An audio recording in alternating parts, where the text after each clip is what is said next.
Hello, welcome. My name is David Riley. Just to give you an outline, this course is designed for two things. One, it's designed to be practical. Every module has a practical sense of its application in the workplace. Secondly, if you're looking for a course which is future focused, the modules that we have designed are very much looking at the behaviors of how people use social media in the future. So lastly, I really hope you enjoyed this course. I hope you get loads out of it, and please fire any questions or send us any feedback, because we'd love to learn about how we can improve it for next time. So thank you, and hope you enjoy it, and we'll see you soon. Hello, my name is David Riley. I'm a digital marketing skills trainer and owner of Let's Learn Digital, and in this module I'm going to explain a bit about my background in training. So I pioneered and wrote the first digital training skills in SEO in 2006 and delivered it for eConsultancy. Based on the positive feedback on that course, I then extended my range of courses to include social media, content marketing, mobile marketing and B2B marketing, which I then delivered to my clients at my agency in the fields of travel, e-commerce, retail, FMCG, financial services and publishing. In 2013, I decided to focus purely on training, launching Let's Learn Digital, where I now deliver digital skills training to marketing agencies, to entrepreneurs, to clients, to business owners on the wide field of digital marketing. My approach to digital skills training is firstly fully immersive learning, so through video, through quizzes, through user guides, really fully immersive for the students to optimize their opportunity to learn everything about that subject. Secondly, practical, making sure that the content of that course is practical to real life learning experiences. Thirdly, up to date. Digital is always training, so making sure that the content modules are updated every week to include all the latest updates and innovation. Fourthly, creative, making sure that the modules are enjoyable and wherever possibly creative for the learners to learn everything about the subject. So I really hope you enjoy this training course, and I welcome any feedback about the course.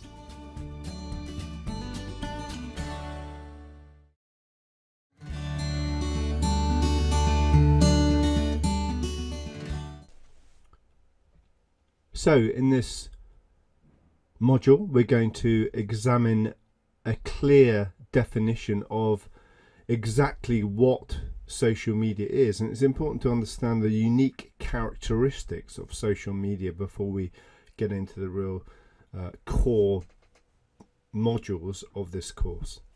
So let's examine what is social media. Some of the definitions of social media that exist that really clarify in our minds. This is a definition from a gentleman, the former editor of eConsultancy, who describes social media as it's about participation, which can happen on your site or elsewhere. It boosts engagement, and as such, you must learn to love it. So that's some of the elements, in my opinion, of social media. Let's have a look at another definition. Social media is an umbrella term that defines the various activities that integrate technology, social interaction, and construction of words, pictures, videos, and audio. So a bit more detail in this definition, because it alludes to the fact that content, it can be delivered on through social interactions in different formats, such as words, pictures, and videos and audio. But I don't think these two definitions have really nailed what I think social media is. This definition, I think, is clearer in my mind, and it's simpler in terms of what social media is. Social media is technologies and web-based platforms which enable social interactions using differing content formats between business and customers. And really what what I think is unique about social media is the ability, is the design of social interactions in the technology that's used. So this enables this interaction between business and customers using different types of content to enable this to happen. So that's, in my mind, what defines social media. Let's have a look at, to be clear in our minds before we go on this course, I think it's useful also to look at some of the characteristics of social media. So firstly, social media is internet. We're talking about internet-based platforms such as Twitter, Quora, Google+, Facebook, LinkedIn, Pinterest. They're all internet-based forms of communication. Secondly, the characteristics of social is it's about sharing. It's about sharing relevant content. So the design is all about interaction and sharing within your own community. Also, in addition to sharing, it's designing features that encourage this sharing. So we are familiar with features such as Facebook Like, Twitter retweeting, and these kind of added features are enabling us and encouraging customers and consumers and businesses to share their content. Another unique characteristics of social is the ability to create profiles on the key platforms. So this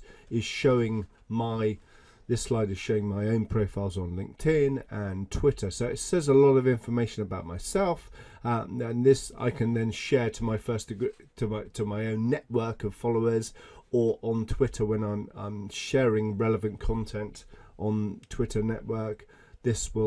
Anyone who receives it can then look at my profile, and this enables me to build up a following and maximize the engagement of my content. Social is unique because it allows you to have your own profile.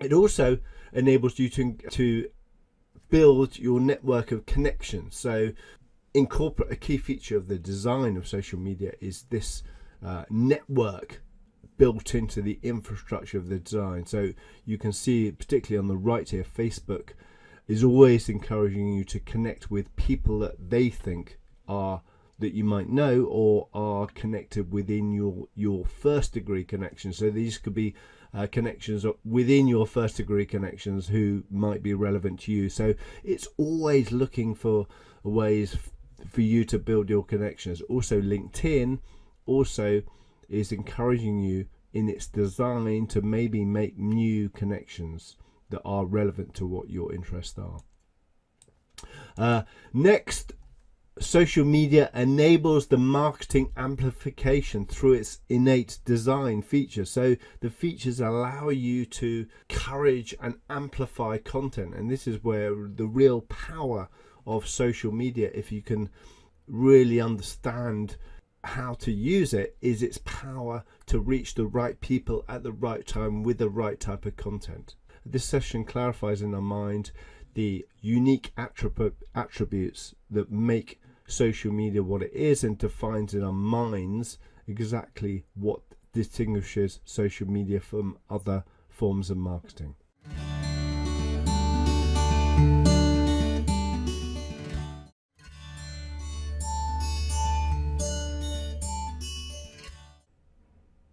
So in this video, we're going to examine the challenges and opportunities that social media presents to us in terms of our digital marketing activity. The first really key point is social media is not just an activity, it's a valuable investment of time and resources. One of the big misperceptions about social media is it's free, but actually it's costing to get it really right. It costs a lot of consistent time and resources to really get right. So we need to factor that into our planning process. And a useful way to see this in practice is to go through this chart here. Depending on what size we are as a business, and depending on how we're using social media, if we're corporate, for example, at the strategy stage, we need to think about maybe hiring a consultant to really go through the strategy. Yeah, if If we're a small business at the strategy stage, we might do that through workshops or webinars. If we're doing it all ourselves and we're a startup, then we might read blogs or take courses like this one. And then when we set up the activity, we might seek to hire an agency to set it up because it's quite time consuming.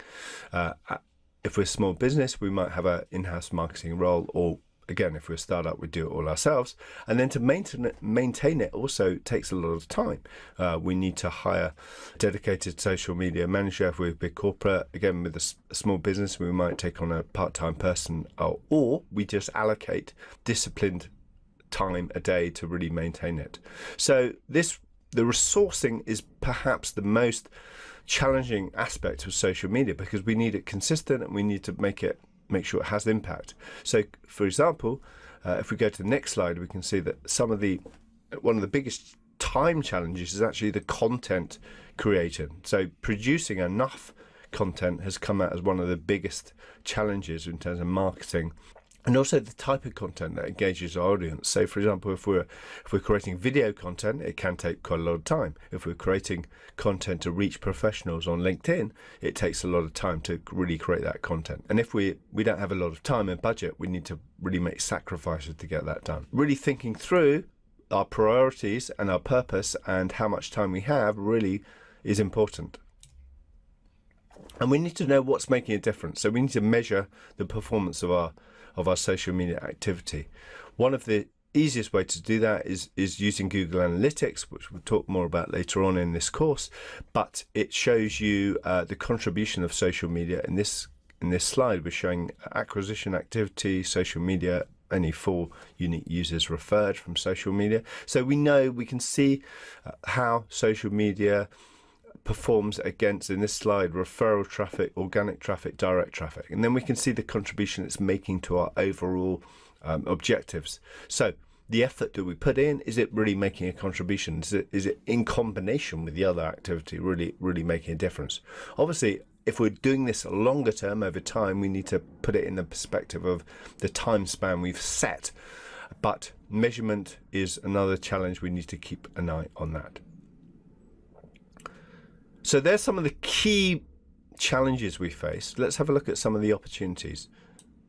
So quite simply, the opportunity in social media is enormous, simply because of the access to the audience size. There are 27 billion active social media users. These are people that are going back, they're using it every day as part of their lives. This is an increase in users by 4.9 billion from 2016. Social media reaches an average of 37% of the global population, according to We Are Social. Two of the biggest platforms I'm going to talk about. So Facebook, as a global social media platform, really does dominate. And you can see here at the top of this slide, active social media platforms. Facebook is by far the largest in terms of reach across all jurisdictions in the world. But the fastest growing tool is WhatsApp. And we've seen in the last 2 or 3 years a huge growth of WhatsApp right across the world. And it's used on a daily basis. People are having conversations through this tool. People now use WhatsApp, use mobile phones more for messaging on tools like WhatsApp than they do for having conversations. Quite an extraordinary statistic. So WhatsApp is a key tool potentially for our social media activity in terms of generating conversations. So we've seen in this video, made clear the challenges, principally the resourcing aspect of running social media successfully needs to be really thought about. But conversely, we have an incredible, unprecedented opportunity to reach an incredible global audience who is actively engaging with social media. So these are the key challenges and opportunities we face in crafting our strategy.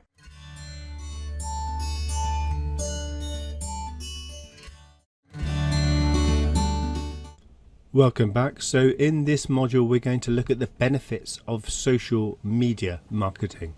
So firstly, a key core benefit of investing in social media activities is brand awareness, the exposure, the influence, the huge penetration and user base of social media in the UK and across the world means that it can be a fantastic tool for brand awareness. So exposure is hugely important.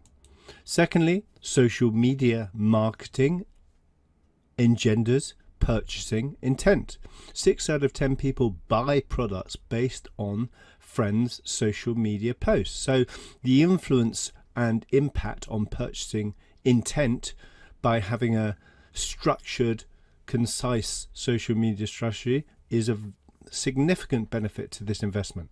So purchasing, and we know that big retailers like ASOS really understand the contribution of social media to purchase and conversion. Brand loyalty. So not only does it enable brand awareness, but it also does accelerate repeat purchase and loyalty. So through constant engagement on social media, we can bring customers back to your brand. So the loyalty aspect is really, really vital benefit to our business. Social media, we know that every positive interaction in social media increases the likelihood of further purchases and retaining customers. So we can be quite detailed in understanding how social media impacts the repeat purchasing funnel. This image shows how that funnel can work, and really savvy social media marketers have a really clear idea of the contribution to repeat purchase and repeat visits. Moving away from the commercial benefit of social media has a fantastic value in terms of customer service. So today this is being used by savvy brands like KLM, who are using chatbots and messaging services for sending out purchase details. So great for the efficiency of customer service. We also have brands using Quora, a great B2B question answering portal, such as Norton, who have a question and answer part of Quora, so they can send that out as a link. So we can see that customer service and social media is increasingly, because of its huge penetration and its easy access to people, it can be a very fantastic enabling tool to support your customer service reach and delivery. Research. Fantastic application of social media is researching new products and services. A good example of this is Cadbury's, who are very proactive at listening to their customers on social media. A good example of this in action was their recent rebranding of Whisper and relaunch of Whisper, and they've rebranded it into different flavors, and they really listened to customers protesting on Facebook about they wanted Whisper back. So they've relaunched it very successfully, and they're now doing brand extensions. So we can really find out a lot of information. We can research about behaviors, we can habits, and it's a very quick and easy way to do that on social media. So this is of great benefit. And lastly, one of the most key emerging strategies used for branding and marketing is reaching out to influencers. These are advocates of your brand, or influential people that could make a significant difference to your brand. And leading brands like L'Oreal are really savvy about using social media for brand influencers for finding their advocates of their brands and really engaging effectively with them. So influencer marketing is a huge growing area of benefit in terms of how social media can work for you. So in this module, we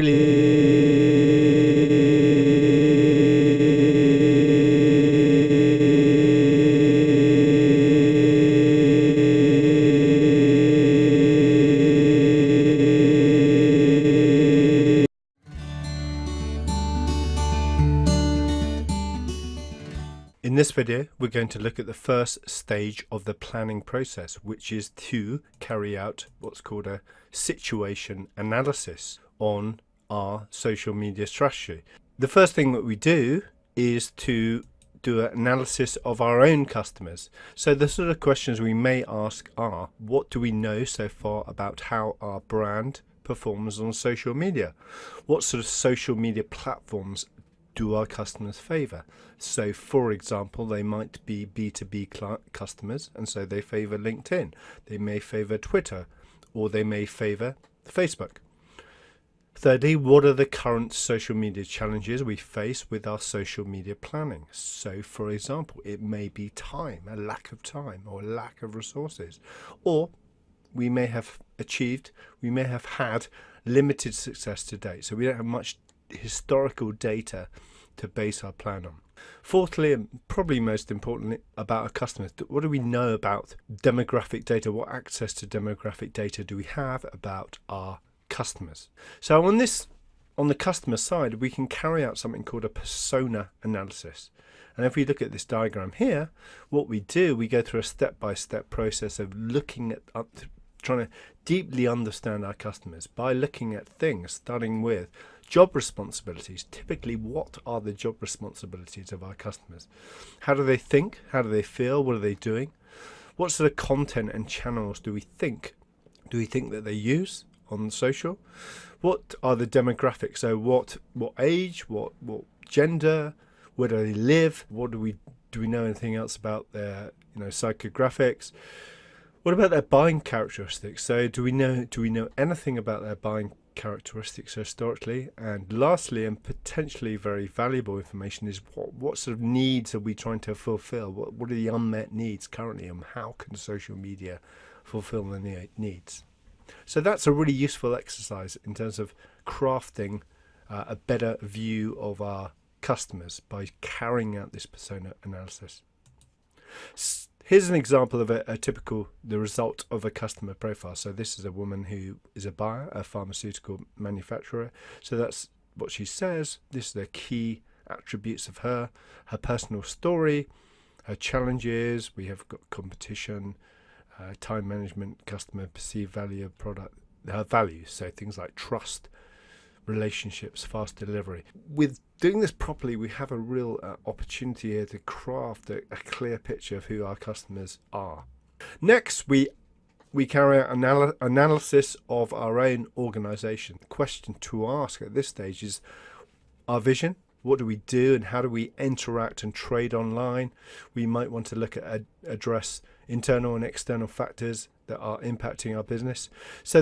So one way to do this is to carry out a quick SWOT analysis, which will define S stands for strengths, W looking at the weaknesses of our business, and then O, opportunities. What are the external factors that could be useful in terms of opportunities around us, and then threats to our business, potential problems and risks caused by external. And the last stage of this analysis is to carry out a competitor analysis, particularly useful if we have limited data. So types of questions we might ask are the pricing of our competitors' products, the features, blogs, what sort of assets, what sort of social media content assets they have, their blog, where are they located, what's the profile they have on a LinkedIn page, what about their Twitter posts, their Facebook activity, what sort of community do they have, what sort of email newsletters, and lastly maybe some of the SEO type questions like keywords, what sort of keywords they rank for. And this is really useful information if we have a limited initial history of our own social media strategy. In this video, what I've explained is a 3-step process of analysis to understand our own situation, which will provide the foundation for our social media strategy going forward.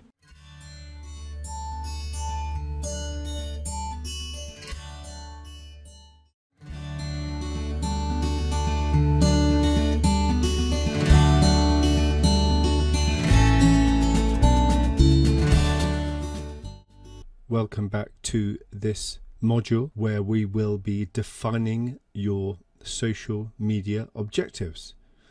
Now, don't be tempted to rush ahead without setting up goals. Goals are probably the most important part of the social media planning stage. An effective, successful social media strategy aims to build on any previous success. So this is why it's so important at the earliest stage to audit in detail what you have done successfully so far, so we can use that data to inform this part of the planning process. Setting goals also enables you to harness any new emerging opportunities such as video or influencer marketing, which we will examine in a later module. Step 1.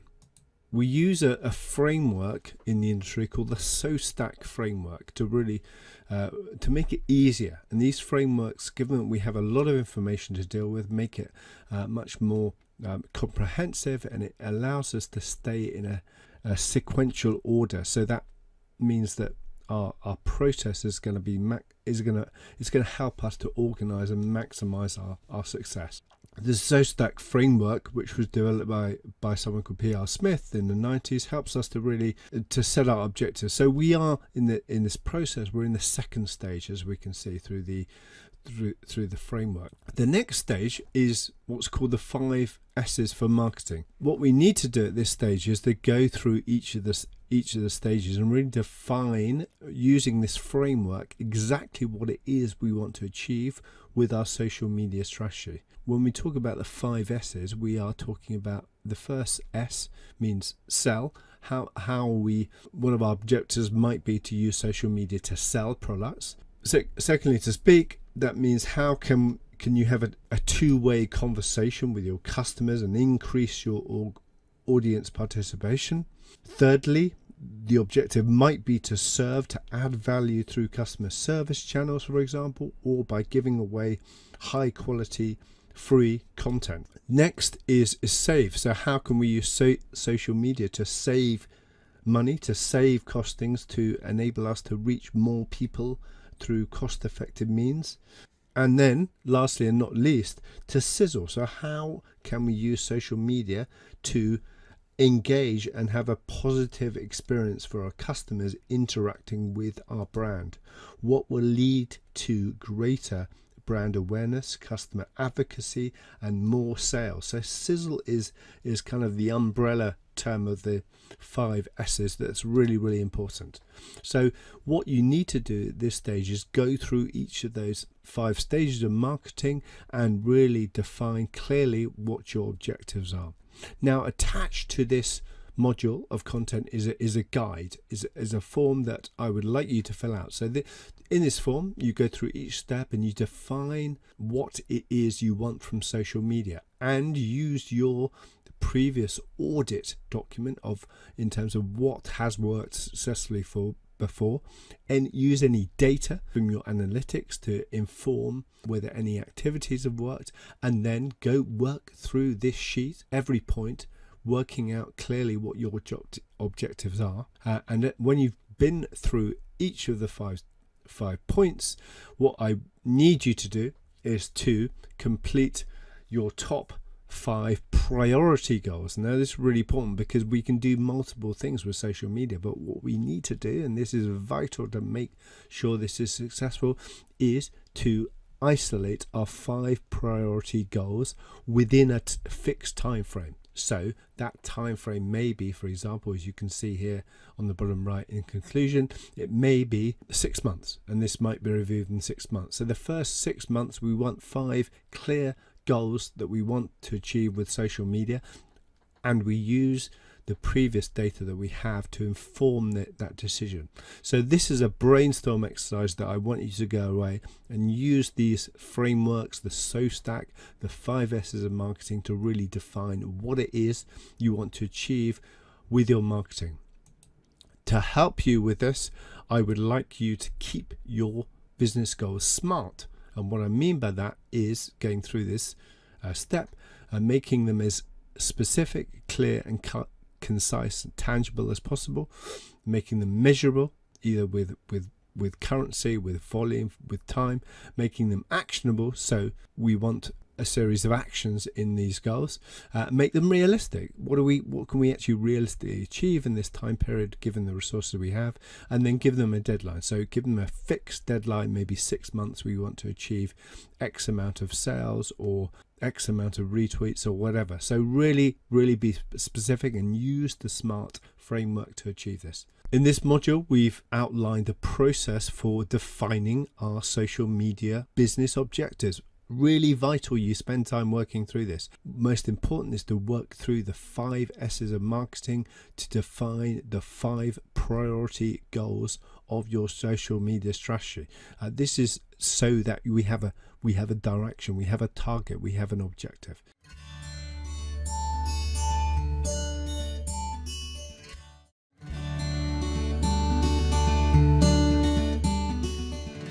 In this video, we're going to explain how to set out a social media strategy. So I like this particular framework from a gentleman called Ross Dawson, which provides another kind of step-by-step framework for social media strategy. And the key point here is once we've decided on the goals for social media, we need to create our strategy. This is the plan of activities that we're going to allocate to effectively deliver on the purpose of what we're trying to do with our plan. So by defining a framework, it maximizes the chance of being successful. Attached to this course guide is 2 Excel spreadsheets, and the first being the strategy framework for your social media activities. And you really need to spend time going through this comprehensively, because the reason why that's important is it will maximize the chance of you being successful.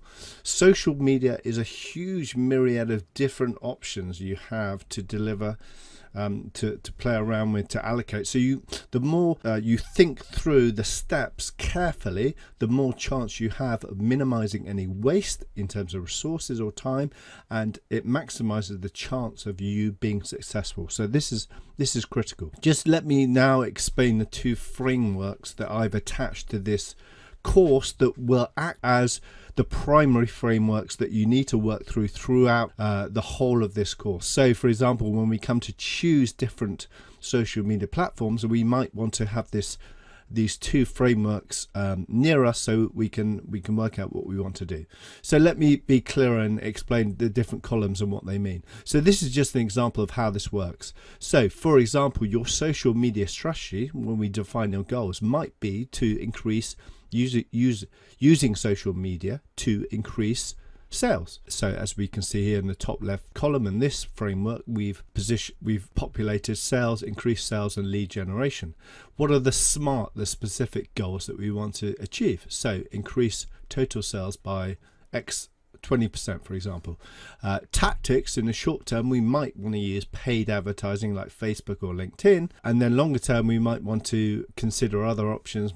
For a long term, we might want to frame a whole 12-month strategy, a whole 12-month plan into that to deliver sales. So that gives us a framework of what we want to do. Another different tactic might be another different purpose of our strategy. If we go down to the second column, is customer engagement. So we want to use social media to engage more customers. Column 1, we will define this as by looking at the quality of the interactions we have with our current existing customers.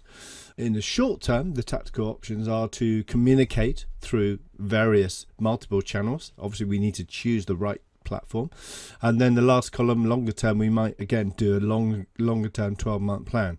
So by writing this framework constantly, it gives us it focuses our mind on what we need to do. Download that framework and really work through the different, based on your business goals, the different SMART goals, the short-term options, the longer-term options, and also the column, the attached document will also have a 5th column in terms of then choosing the different social media platforms that you want to commit your activity to. I hope that's clear and concise. If you have any questions, fire them to me.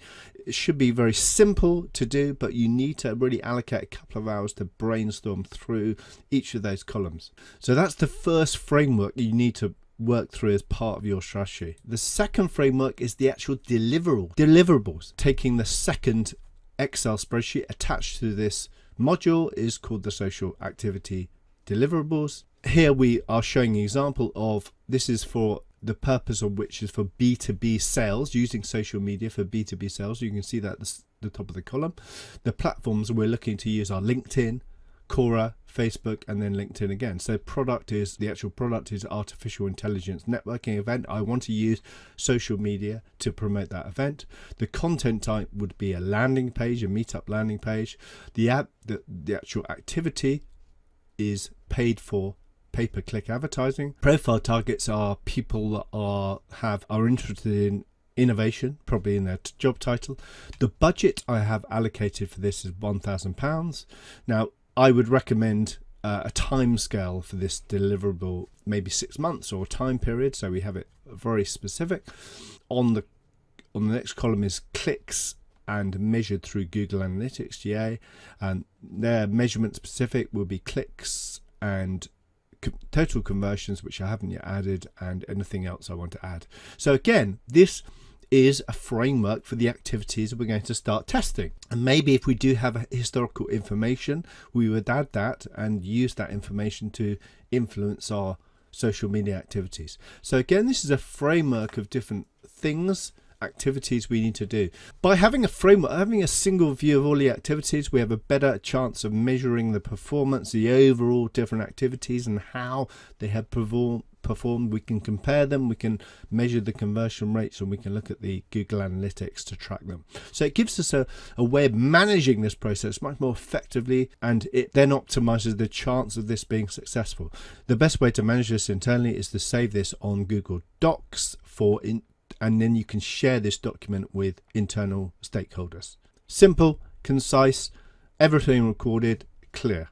So to summarize, in this module, we've explained how the two different frameworks on how our social media strategy is defined, and it records all the key activities that will deliver on the core commercial goals that we have set out in our objectives with the resources that we have available to us.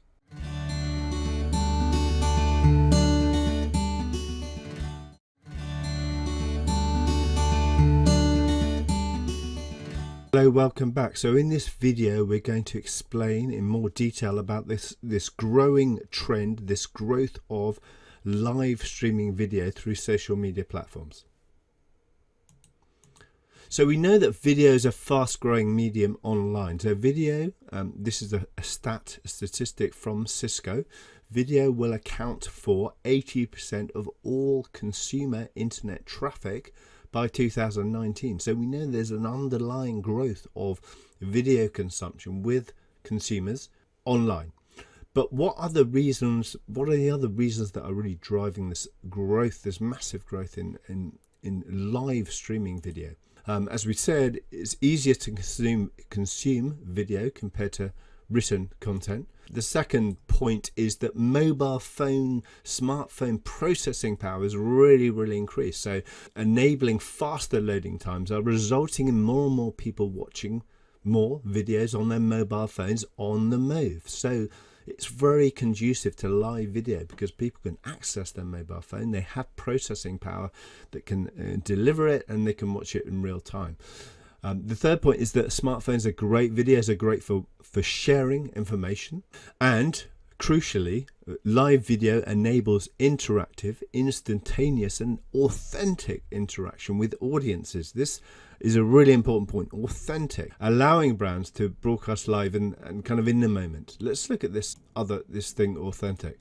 Some research done by Business Insider found that the real perceived value of live video is that it enables and allows a more authentic interaction with the audience. It brings a human element to digital marketing, and this is a kind of reinforces the trust aspect, importance of live video. Live video enables trust because it's real in real time. So this is one of the real key benefits that our brands are really grabbing hold of. Now, the other really big driver of the increasing use of live video is Facebook Live. So in 2016, Facebook launched Facebook Live, which has been really popular. It's really taken off, and they've really made a strategic imperative to put this new product at the center of their plan. So it has really captured, given the huge reach of Facebook, it's really captured the imagination of consumers, and brands are using Facebook Live to really do interesting things. So the creative opportunity of live streaming video is enormous. Let's see some examples.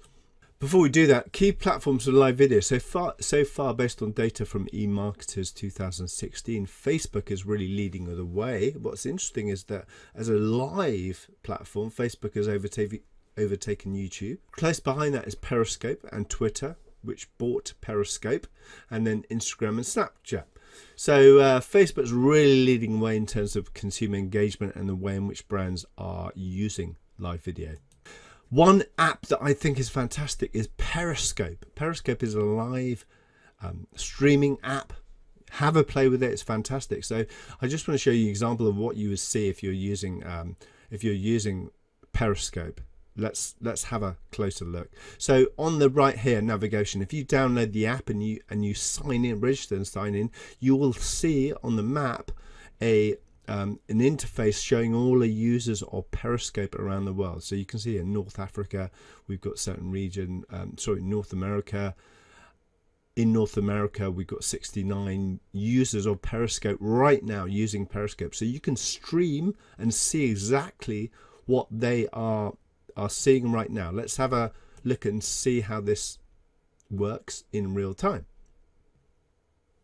So you can use Periscope to connect with other users of Periscope that are live streaming footage from whatever their location. So this is a footage of a holiday destination, and you can see that the comments are coming up in the live stream. So it's very interactive, real time. So brands are using this for real time live events, and it's very, very clear. It's very fantastic insight to other locations if you're curious. So that's Periscope as an example. So here we have another couple of examples of brands using Facebook Live very effectively. So on the left is London Zoo, who are using Facebook Live for education purposes. Let's have a look at how this is working out for them.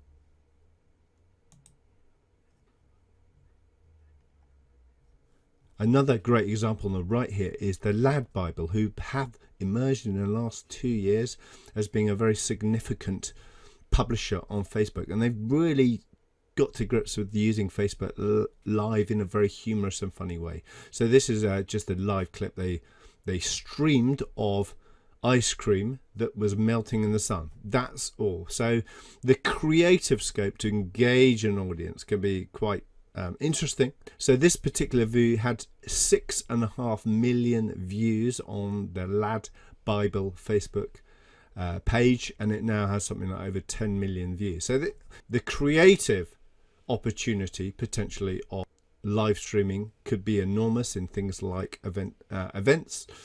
In this video, we've looked at this emerging trend of live streaming video. Is being led by Facebook, but also some other apps like Periscope and Snapchat and Instagram. We can summarize and say that, so to summarize, we are seeing this huge growing trend in live streaming video, and it will continue to grow. Brands at the potential earnings as well from advertising is a major attraction. In 2017, Facebook continued their investment with the launch of what's called 360 Live. This brings Facebook Open Up. This enables brands to merge their immersive video content into Facebook 360-degree live streaming service. Definitely a trend to watch in social media marketing is live streaming video.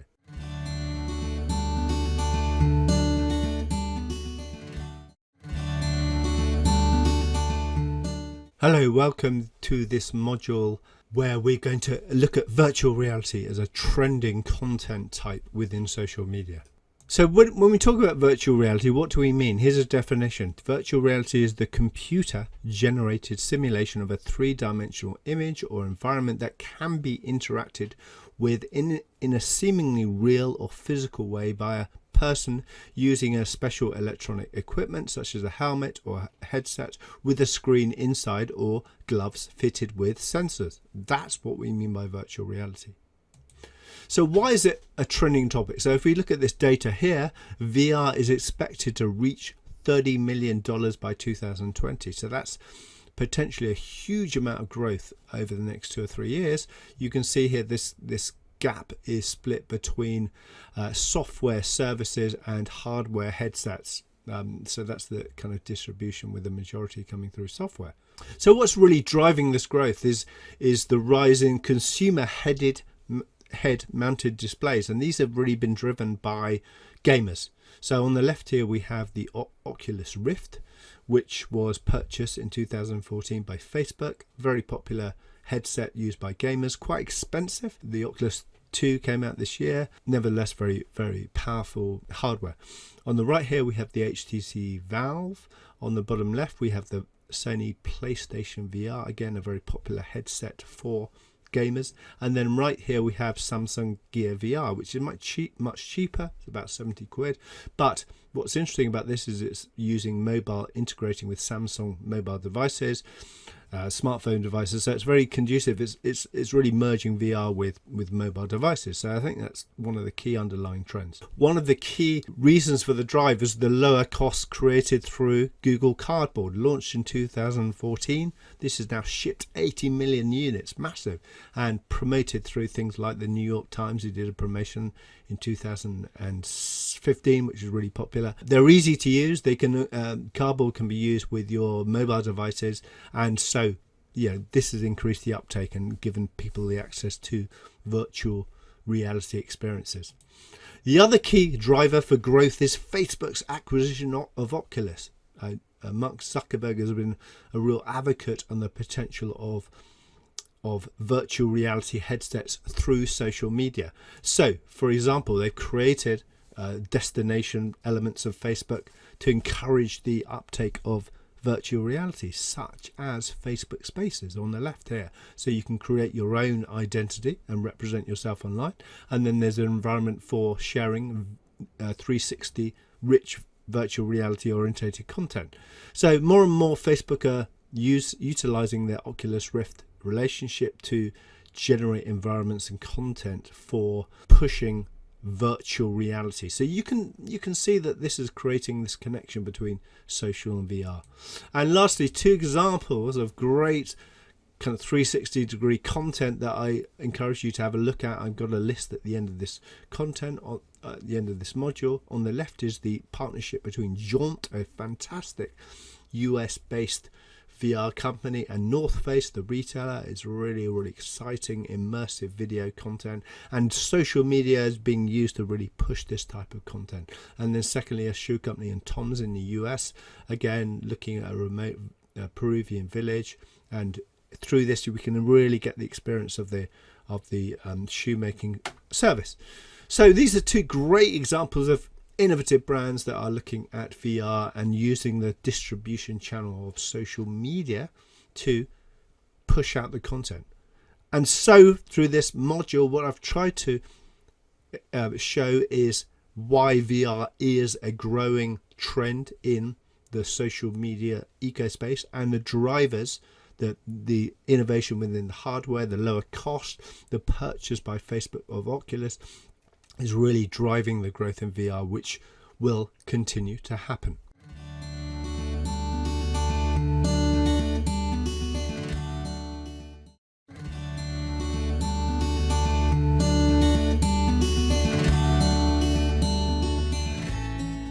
So in this module, we're going to explore the growing trend of chatbots in social media applications. Let's firstly, before we delve into the detail, look at a definition of what we mean by a chatbot. This is a definition I like. So a chatbot is a program that simulates human conversation powered by rules and artificial intelligence that enable you to interact with a brand via chat interface. The service can be any number of things, ranging from e-commerce, news to customer service, and it can live within any major social chat applications such as Facebook Messenger, Slack, or Telegram as some examples. We can start to think about chatbot as a kind of first phase of artificial intelligence, and it's very relevant to social media, because this is where these conversations are starting to happen and be automated through these new types of interactions. So we can see through this data taken from an image taken from Google Trends, showing the increasing searching of chatbots, of Facebook chatbots in particular, since 2015. We can see here this big spike. This is probably when Facebook launched their new Facebook chat on Messenger. So this is steadily increasing and reflects the overall kind of, I guess, interest in artificial intelligence and chat interfaces, and these are great kind of opportunities in the armory of our social media strategy. One of the big kind of trendy interesting bits of data there is how mobile messenger apps such as Facebook Messenger, WhatsApp and WeChat have actually surpassed social media as their preferred means of communication on mobile devices. So we can see on this graph here that in 2015 actually people spent more time on messenger apps through their mobile phones than they did speaking. So this is quite an extraordinary kind of trend and change in terms of how people are communicating with their mobile apps. So conversational apps is very much at the heart of this increasing use of mobile.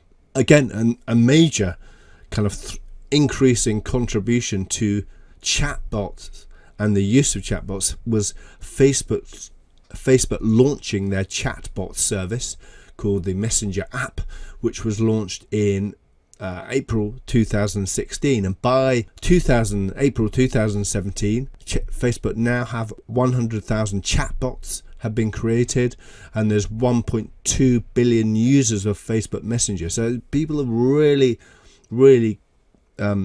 embraced the whole conversational instant messaging and chat through mobile devices, and also chatbots on top of that. So there's 100,000 chatbots. It's predicted by 2020 that there will be in excess of 500,000 chatbots on the Messenger platform. So that's an incredible growth in terms of its use. So what about the benefits? Here's a few points. Chatbots provide a tailored conversational interface. They're a new way in which you can have conversations with potential customers, but they're really interesting because they potentially can increase efficiency, particularly in busy periods when there is a huge demand for conversations, within customer service. Chatbots will also offer a fast response, and they're private and secure, so there's no problems regarding privacy or data breaches. So they really do enable increasing scale of increased distribution, no storage space, and they're of course free to test. So that's a great benefit for anyone who wants to test the artificial intelligence and the conversational kind of interface. It is free to test it. So far, how are chatbots being used? So these are some of the ways in which they are being used. So product discovery, so enabling customers to actually look at the range of products you have. Secondly, e-commerce. We're increasingly brands and clients are looking to utilize chatbots for commerce, for improving things like conversion rates. Faster customer service. Brands are now starting to see how they can have a more efficient and more effective customer service.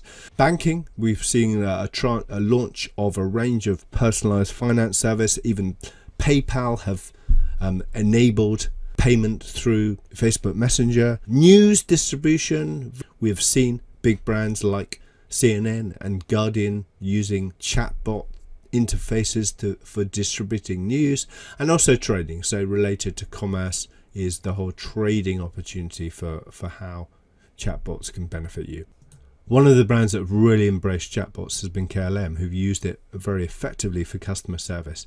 And they have, you can see here through the images, that they use it for order confirmations for bookings, but they've also used it very effectively through peak periods of time. And they recommend they believe that chatbots provide a very correct, a personal and timely answer to customer questions. And timing is really important in their eyes. This is where chatbots can really add efficiency through the busy times of the year. And they've actually put a value on their investment in chatbots. So at the 2016 Festival of Marketing, the head of social media came on stage and revealed that they had spent £3,500 on the setup of their chatbot on Facebook Messenger, and it has delivered over 80,000 euros of value in sales per month. Now, some of that may be sales that's coming through, but you can see that actual return on investment is fairly significant. So great for customer service. So CNN have been one of the most eager users of chatbots for news distribution. They've been very effective at testing news distribution through not just Facebook Messenger, but also Kik. online, and they found that this two-way communication, particularly for immediacy of news, is a very effective way, and they see this as being the new channel of distribution through social media, through these types of social media apps. More recently, The Guardian have also experimented with a beta version of news, slightly different approach, taking a more cautious experimental, but again, they've seen the benefit in terms of increasing traffic and distribution for chatbot applications. So the head of CNN's Senior Vice President Alex Whelan said chatbot technology enables both the intimacy of a one-to-one conversation as well as a mechanism for broadcasting a critical message at scale. That is precisely why CNN is being aggressive in this field. We believe these platforms can be a powerful way to deliver real-time personalized news to an audience. So that's a kind of endorsement of what he thinks is the potential of chat. To conclude this module, we need to ask, what are the considerations for building a chatbot? So the first question we need to ask is, what problem is your bot trying to solve? Is it customer service? Is it increasing commerce? Is it answering questions about customer bookings, etc.?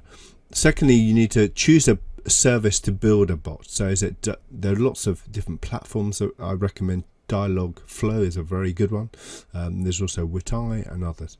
Then once we have created the bot, which platform do we want to integrate it with? So it might be Facebook Messenger, it might be Slack, it might be others. Then once we launch it, we need to market and promote it. This will enable us to test, learn, iterate and tweak. And this is really important, this last bit. We need to really observe the analytics so we can learn the best from it and use those learnings, those conversational successes to really up the ante so we can get the full benefit from it. Accompanied to this will be some documentation if you want to test a chatbot. I hope you've enjoyed and find this session valuable, and look forward to seeing you on the next module.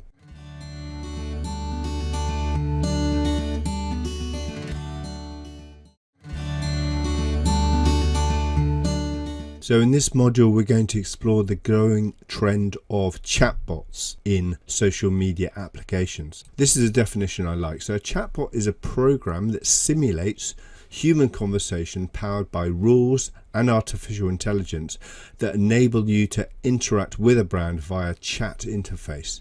The service can be any number of things ranging from e-commerce, news to customer service, and it can live within any major social chat applications such as Facebook Messenger, Slack or Telegram as some examples. We can start to think about chatbot as a kind of first phase of artificial intelligence, and it's very relevant to social media because this is where these conversations are starting to happen and be automated through these new types of interactions.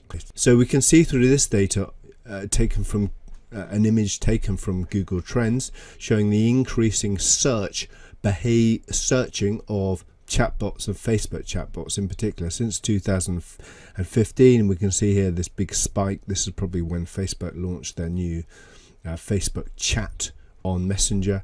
So this is steadily increasing and reflects the overall kind of, I guess, interest in artificial intelligence and chat interfaces, and these are great kind of opportunities in the armory of our social media strategy. One of the big kind of trendy, interesting bits of data there is how mobile messenger apps such as Facebook Messenger, WhatsApp and WeChat have actually surpassed social media as their preferred means of communication on mobile devices. So we can see on this graph here that in 2015 actually people spent more time on messenger apps through their mobile phones than they did speaking.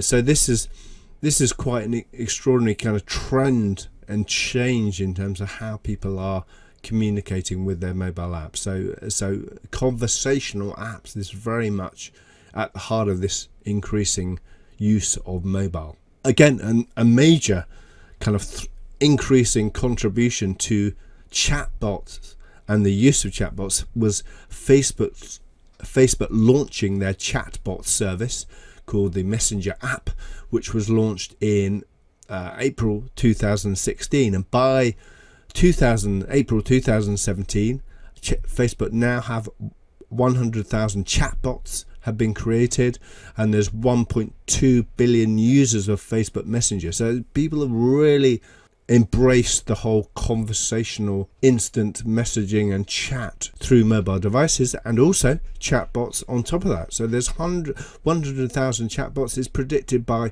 2020 that there will be in excess of 500,000 chatbots on the Messenger platform. So that's an incredible growth in terms of its use.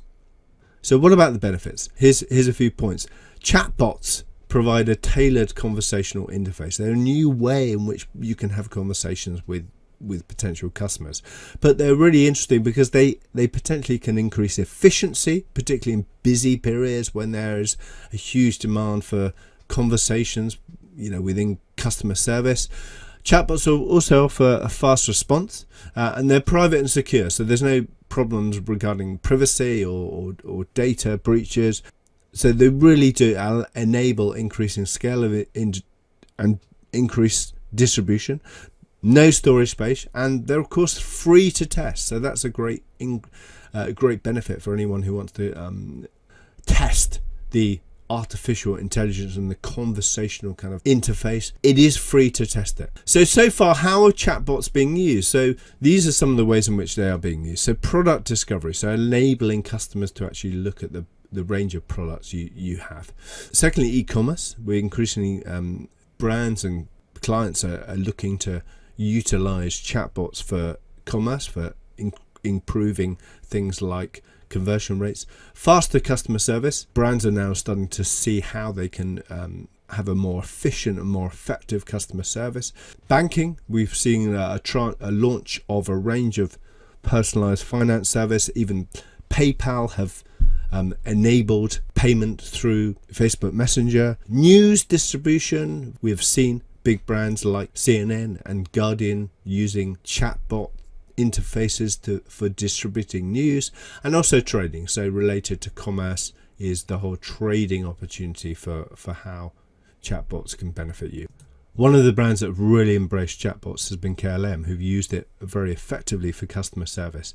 And they have, you can see here through the images, that they use it for order confirmations for bookings, but they've also used it very effectively through peak periods of time. And they recommend they believe that chatbots provide a very correct, a personal and timely answer to customer questions, and timing is really important in their eyes. This is where chatbots can really add efficiency through the busy times of the year, and they've actually put a value on their investment in chatbots. So at the 2016 Festival of Marketing, the head of social media came on stage and revealed that they had spent £3,500 on the setup of their chatbot on Facebook Messenger, and it has delivered over €80,000 of value in sales per month. Now, some of that may be sales that's coming through, but you can see that actual return on investment is fairly significant. Great for customer service. So CNN have been one of the most eager users of chatbots for news distribution. They've been very effective at testing news distribution through not just Facebook Messenger, but also Kik and Line, and they found that this two-way communication, particularly for immediacy of news, is a very effective way, and they see this as being the new channel of distribution through social media, through these types of social media apps. More recently, The Guardian have also experimented with a beta version of news, a slightly different approach, taking a more cautious experimental, but again, they've seen the benefit in terms of increasing traffic and distribution for chatbot application. Finally, let's look at what do we need to consider when we're building a chatbot? So we need to ask, what problem are we trying to solve? Secondly, which distribution platform is suitable for us? Is it Messenger? Is it Slack? Is it Kik? So finally, we need to ask the question to conclude this module. We need to ask, what are the considerations for building a chatbot? So the first question we need to ask is, what problem is your bot trying to solve? Is it customer service? Is it increasing commerce? Is it answering questions about customer bookings, etc.? Secondly, you need to choose a service to build a bot. So there are lots of different platforms that I recommend. Dialogflow is a very good one. There's also Witai and others. Then once we have created the bot, which platform do we want to integrate it with? So it might be Facebook Messenger, it might be Slack, it might be others. Then once we launch it, we need to market and promote it. This will enable us to test, learn, iterate and tweak. And this is really important, this last bit. We need to really observe the analytics so we can learn the best from it and use those learnings, those conversational successes to really up the ante so we can get the full benefit from it. Accompanied to this will be some documentation if you want to test a chatbot. I hope you've enjoyed and find this session valuable, and look forward to seeing you on the next module.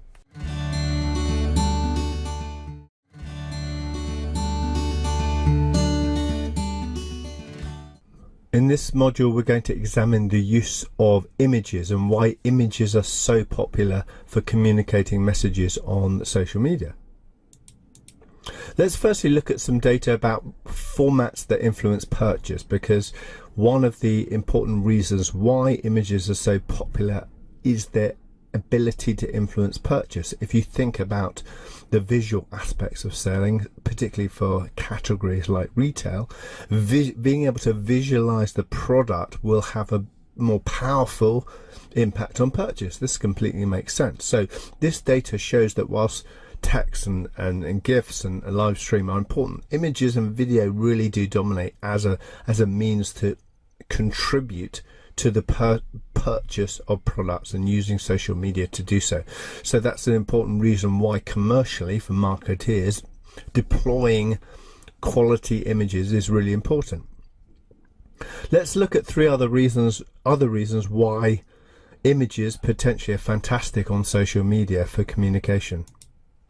So firstly, images aid recall, and research has proven this. So hearing a picture of information 3 days later, it has been proven that you will remember only 10% of it. But if we add a visual image to the communication, then you're likely to remember it, and this is validated by research, 65% of that message. So it really does aid recall if a purchaser is just looking at researching a product. On this image, you can see here that there's a mind map. This is a visual image of how you can improve the retention of information through using mind maps. And this is a theory developed by Tony Bazan, who's proven that images and structuring information into mind maps can improve and aid recall. Second reason is varied images keep people interested in the subject.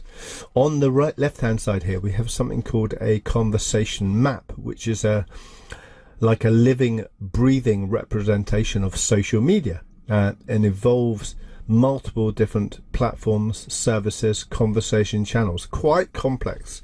Social media as an area is very complex, but by displaying it in a quite innovative visual sense, we can then start to categorize and understand it much better. So it keeps, not only does it keep us interested, but again it allows us to better understand the topic of communication that we're trying to communicate. On the right hand side is an example of the use of images to display education style data across the world. So this again images have really been very clever at visualizing data and making it easier for interested parties to understand more complex information through stunning data visualization. So the third reason why imagery works so well on social media is, as we have more and more platforms, it allows brands to offer a consistent message across multiple different channels, platforms. You can see here innocent drinks have been very effective at synchronizing and building a consistent identity across Facebook, and on the right hand side across Twitter. Although they have different features and different advantages as part of their process, the imagery across multiple different touch points can be very similar, offering a much more consistent messaging. And so this can also not only run across digital but across different types of media. So maybe TV ads displaying similar imagery and then posting some of the video clips on Facebook or Twitter can allow the impact to be much more effective when we're doing campaigns. And lastly, a B2B example of consistent use of images is a company, PricewaterhouseCoopers, who do this very well, who include multiple types of imagery in their LinkedIn company page feed. They have videos, they use infographics when they are displaying data. They're very clever in their B2B application of imagery. And you can see that images also do prompt conversation. They have a higher propensity to prompt conversation. So in this module, we've given you a taste of the use of imagery and how it can contribute to much more positive commercial outcomes in terms of its greater influence on purchase, but also we can use it to assist recall. We can use very design images to communicate quite complex information. We can provide imagery which can build identity and consistency across different platforms and media, and we can use it also do that not just in consumer markets but also in the B2B marketplace.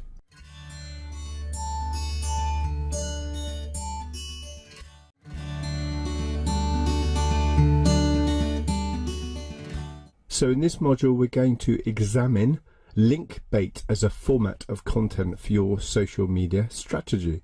Firstly, let's have a look at what exactly we mean by link bait. Here's a definition that I like.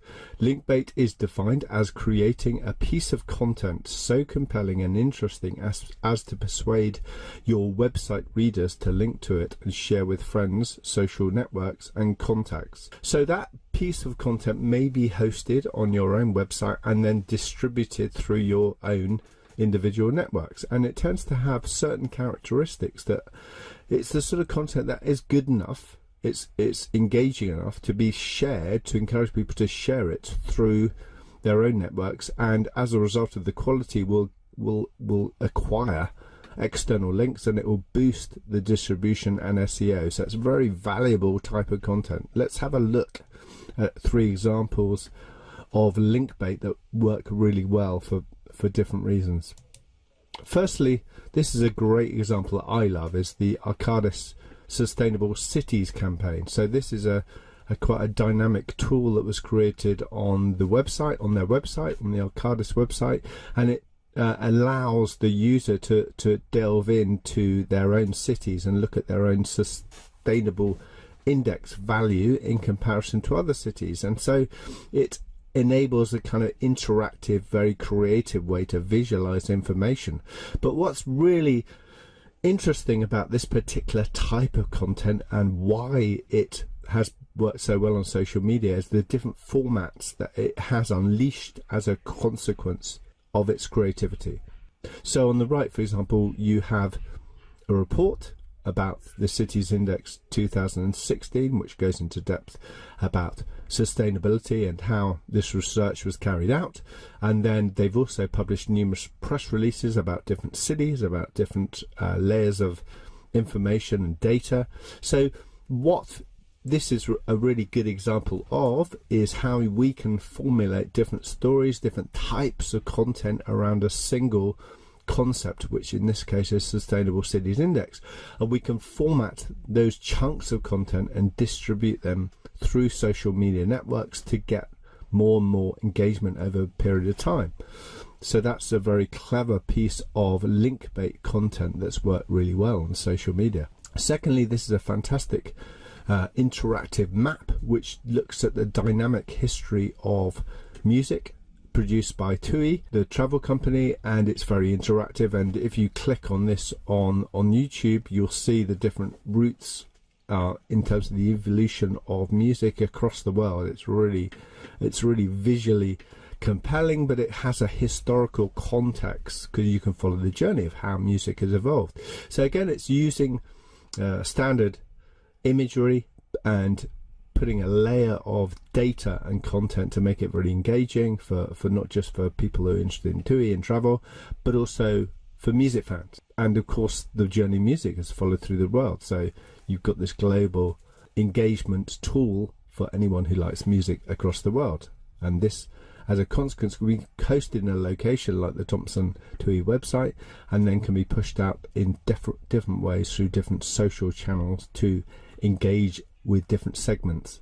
And then lastly, I was going to show you just the simple concept of being useful to your audience online. So this is an example of Money Saving Expert, who produce very interesting, easy to use, simple tools and calculators for saving money. They have produced these simple tools and calculators for enabling their users to save money and slash money on their tools, such as broadband tools, mortgage calculator, credit card eligibility calculator, loans eligibility calculator. So lots of different tools that are useful, and it reflects on their website the vision to help their customers save money. So it's very simple link bait that, as a consequence of the quality of these tools, they'll be passed around because they're probably useful for different segments of the audience. And so this drives, as a consequence, links back to the website and boosts their SEO in the process. So in this kind of module, we've looked at link bait as a format of content. That's content that is strong enough to be linked to, and it aids the distribution of content through the viewer's own networks. Very difficult to do, but sometimes simple, as this shows. And I hope it's given you inspiration about how link bait can be used as part of your social media strategy. Thank you.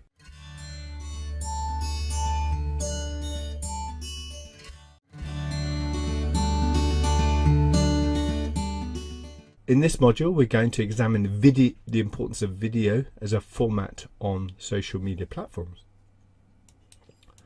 Let's firstly look at some data about the rise of video consumption. So as you can see from this data, looking at video consumption between the years of 2013 and how it's exponentially risen through the years up until 2018. So video has been the real format of success in the use, in its deployment on social media platforms. We are customers, consumers, consuming more and more video content, and this is due to several reasons, but the main one is that smartphone processing power of larger video files is becoming much more efficient, and I would also say that the quality of video content being produced now is much better than it was 5 or 10 years ago. So all these factors are contributing to make it a much more popular format of content than maybe 10 years ago. Let's have a look at some video stats. 1/3 of all online activity is now spent watching video. Enormous figures. It's most popular amongst this 25 to 35-year-old age group who watch the most online videos online. 64% of consumers make a purchase after watching a branded social video. So it also has a commercial contribution to our business objectives. Views on branded video content have increased 258% on Facebook and 99% on YouTube as of June 2017.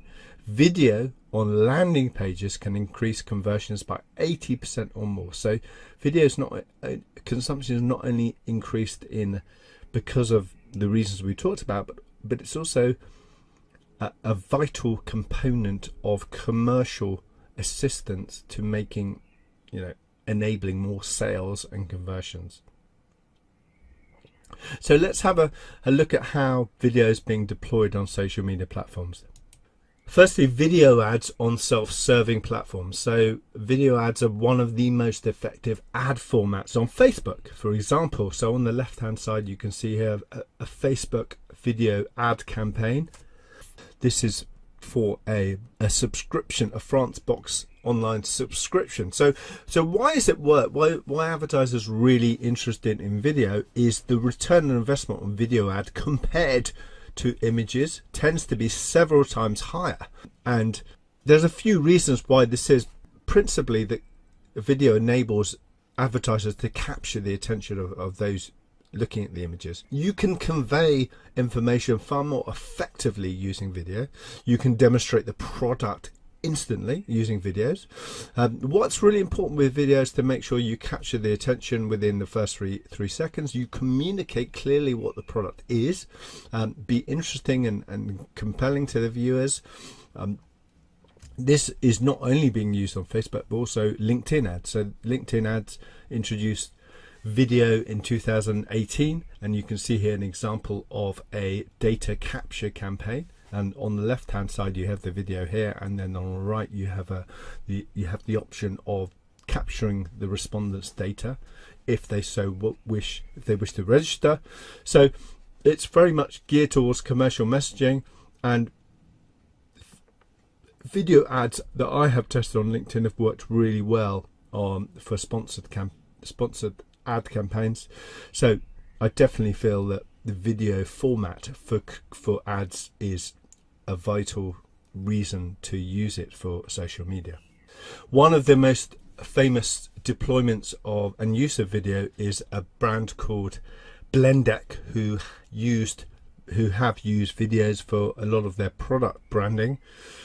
And this was something that they as a business kind of stumbled across, and they tested some videos, some using kind of imagery, humor and music to really deliver kind of branded experience, whereby they take products and they blend them, and in so doing they show the value of their blenders. And it's really clever, it's really funny, and these videos get huge amounts of viewers, with something like millions of viewers of the Blendec video crushing the iPhone. And this is, the key question is this investment kind of delivering sales? Well, in Blendec's case, yes it is.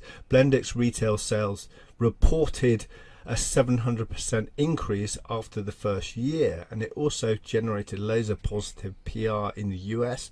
They were on the Tonight Show, the Today Show, the Wall Street Journal show. Lots of different media outlets picked up in the story, and they really maintained this kind of momentum of using humor in video.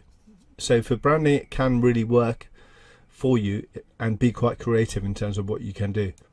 Another example is educating. So on the left here we've got an example of PricewaterhouseCoopers, who use this very effectively for educating and being open about what they're up to. So this is, regularly they have interviews on their website with the partners. This is Andrew Callahan talking about about the budget.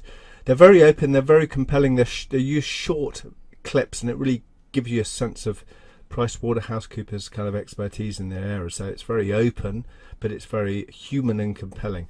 Then secondly, on the right is an example of explaining quite cleverly, using visuals to explain concepts like blockchain, which if you are a business that has quite complex products, video can be a very clever way in which we can educate the audiences about the features of those products, and use social platforms to distribute those education videos, but divide them into small chunks of information so that they can be viewed at various times of the day.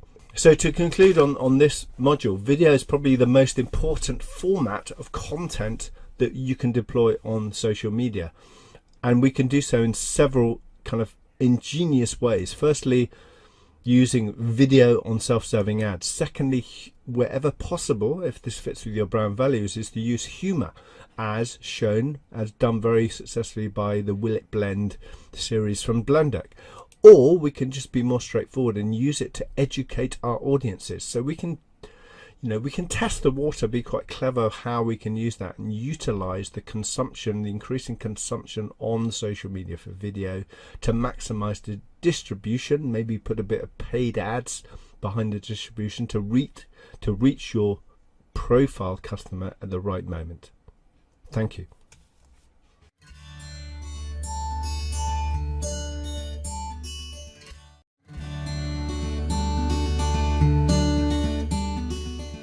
Hello, welcome back. So in this module we're going to look at examine the Facebook advertising platform. Let's firstly turn to a few facts about Facebook's ad platform. Facebook continues to increase in terms of the money it makes from its advertising platform. In 2017 it made $15 billion, so it's one of the biggest advertising channels. For all money spent online, it goes to Facebook and Google, the biggest platforms that people spend money. Interestingly, in the second point, mobile advertising revenue represents approximately 91% of all their advertising revenues, as calculated in the first quarter of 2018. So what that says is that they have been very successful in migrating their platform to a mobile first destination for advertisers. Thirdly, monthly active users have surpassed 2 billion users. March 2018 is 2.2 billion users across the globe, so it continues to increase. When we talk about Facebook platform, we're also talking about the Facebook Messenger app and Instagram. So these are app platforms that you can also advertise on if you are you're looking at Facebook as a potential medium. And on this slide you can see that Facebook again dominates when we compare Facebook to other social channels as an advertising platform. So YouTube, I guess, is the nearest one, but even Instagram, which has had huge increase in numbers, 700 million, it's still a long way from Facebook. And then Twitter and Snapchat quite low. So in terms of if you are an advertiser looking for a platform for reach, there is nothing like Facebook on the social portfolio of platforms that have the reach and the depth to advertise. Let's have a look at the ad products themselves. Facebook have a wide breadth of different ad formats, and we're going to take a look at 6 of them here. The first one is the standard image ads. So this allows you to upload images with text like an ordinary post, and you can include a link in there if you want to encourage purchase, and we can target a standard image ad on Facebook on the platform. Straightforward. Secondly, video ads. Video performs particularly well on Facebook. The algorithm really does favor video, and you can be very versatile with video as a creative piece of content that you want to engage people with. We recommend short snackable videos really do work on Facebook. You know, you can also, as you can see from this example on the right, tech mums using Facebook Live, you can do live video. So you can be quite creative with what you can do, and obviously you can cross advertised video formats across different social channels. As I was saying earlier, Facebook algorithm currently favors video over imagery, so it has a higher power in terms of different types of content. Also, video is the fastest growing type of content that people view, particularly through mobile devices. So I definitely recommend testing video if you have video content available for advertising on Facebook. Thirdly, a format called collections. So this allows people to tap onto your ad, as you can see here, and then you see a broad range of multiple products for that particular brand. If you're interested in coats, you might want to see the whole collection of coats, and this can be delivered through a whole full screen mobile experience. Very popular with retailers in particular. Then we have the standard carousel ad, which is a bit like the photo ad, but it's a carousel format. Again, this is popular and striking, and allows multiple images for users to scroll through either on both desktop and mobile. And it provides an opportunity for advertisers to push the range and variety of products simultaneously using dynamic product ads that can be easily uploaded and managed and tracked. So that is a great way to promote if you have a broad range of products. Carousel can really work well for you. Then slideshow ads. These are video-like ads that use motion, sound and text to tell your story beautifully across devices at every connection speed. This is quite innovative. You can create a slideshow ad in minutes from either your desktop or mobile and use it to tell a story. This concept of stories is really important, because if we have a story, we can really engage users. So this format of ad can allow anyone that's really pushing a story, an extended story around a campaign. And then lead generation ad. So Facebook enables lead generation on its platform for those, for example, B2B who want to capture leads. And again, this is quite simple. You can upload an ad. Typically has, as you can see through that journey, the opportunity to capture very simple data capture of names, address. It's very easy to set up. You can do it really quickly, and you can capture qualified leads using the lead generation ad format. Very good for B2B. So that we've had a look at the six ad formats. Let's now go into my Facebook account and launch a campaign and show you. I'm going to show you how to launch a campaign and the different opportunities you have using the Facebook platform. So here we are on my business account page for Facebook. I'm going to click into the ad manager. So this is the ad manager interface for my company, Let's Learn Digital. It can be quite complex when you first go onto it, and you can see here that there are 4 key headings: account overview, campaigns, different ad sets, and different ads. So let's go through the process of launching a potential campaign. So you can see here that Facebook will provide quite an easy interface for you to, when you first start using a campaign, to launch a campaign. So you have a number of different choices to make around your objective. So you might want to test a brand awareness campaign for traffic, engagement, app installs, video views, lead generation, and messaging, and the purpose of which might be conversions, catalog sales, or store visits. To start with, we can launch a campaign here by clicking create, and then let's have a look. Test 2.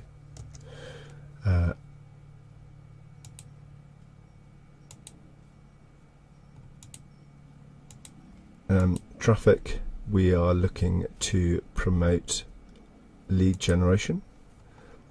We've got the option here of split testing. This is a new campaign. So we've had a very brief overview of the Facebook Ads Manager, which can be quite complex, but you need to spend time really understanding how to use it. But the interface, once it gets familiar to you, is quite easy to use. It just is different from the way in which other platforms like AdWords and Snapchat, etc. So once you get familiar with it, you'll get a sense of the different types of people that you can target with your campaigns, and the sort of creative that can really have impact. So I wish you well with your campaigns. I hope that's provided you a foundation knowledge of how to use Facebook ad managers and the different ad formats that we can use for our campaigns, and we look forward to seeing you in the next module.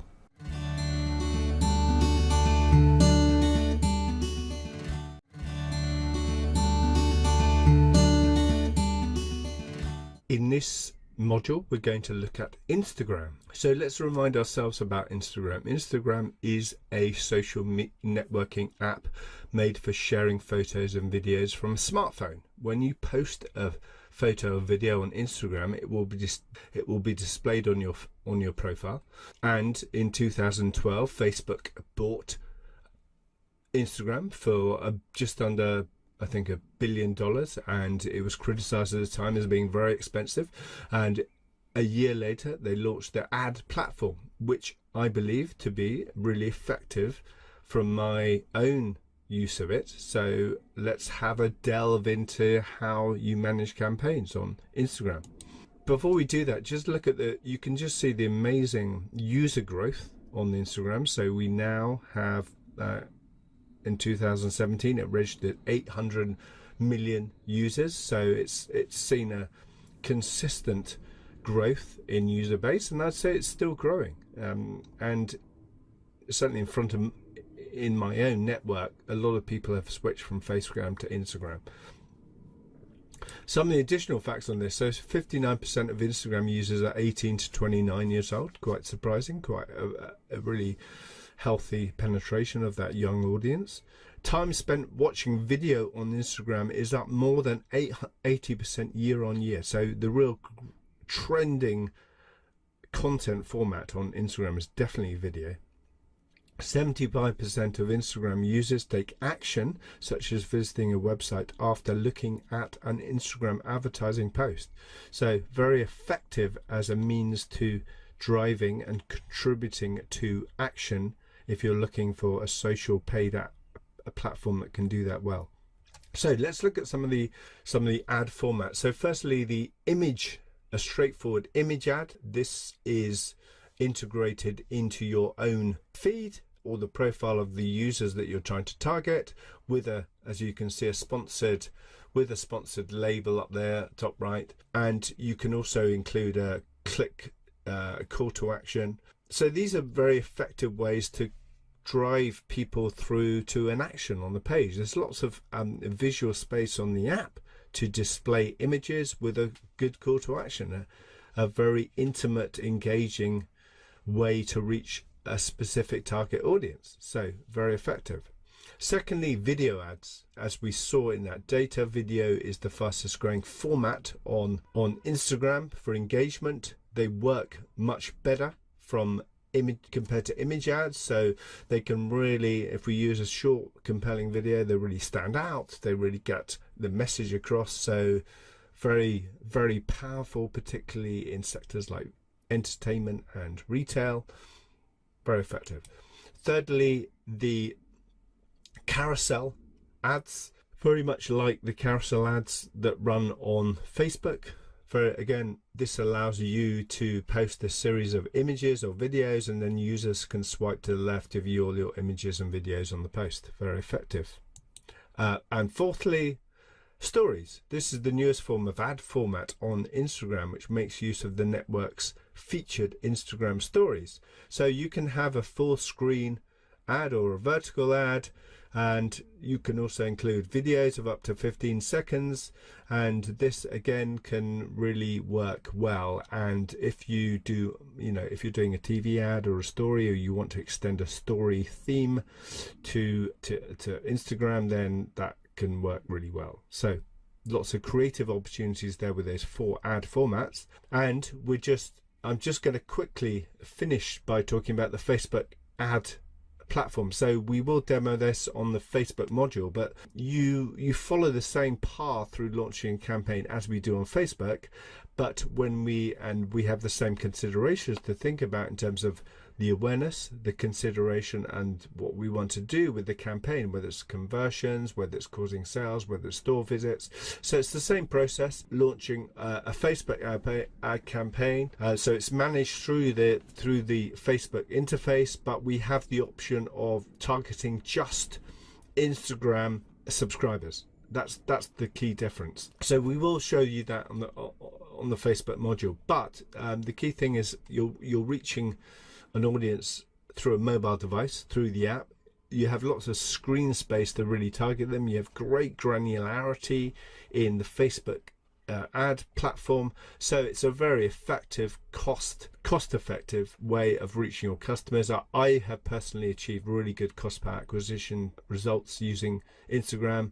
It's very creative in terms of the video opportunity. So I definitely recommend it as a very good paid advertising option. Thank you for listening, and I hope that's provided you some useful information about the Instagram advertising platform.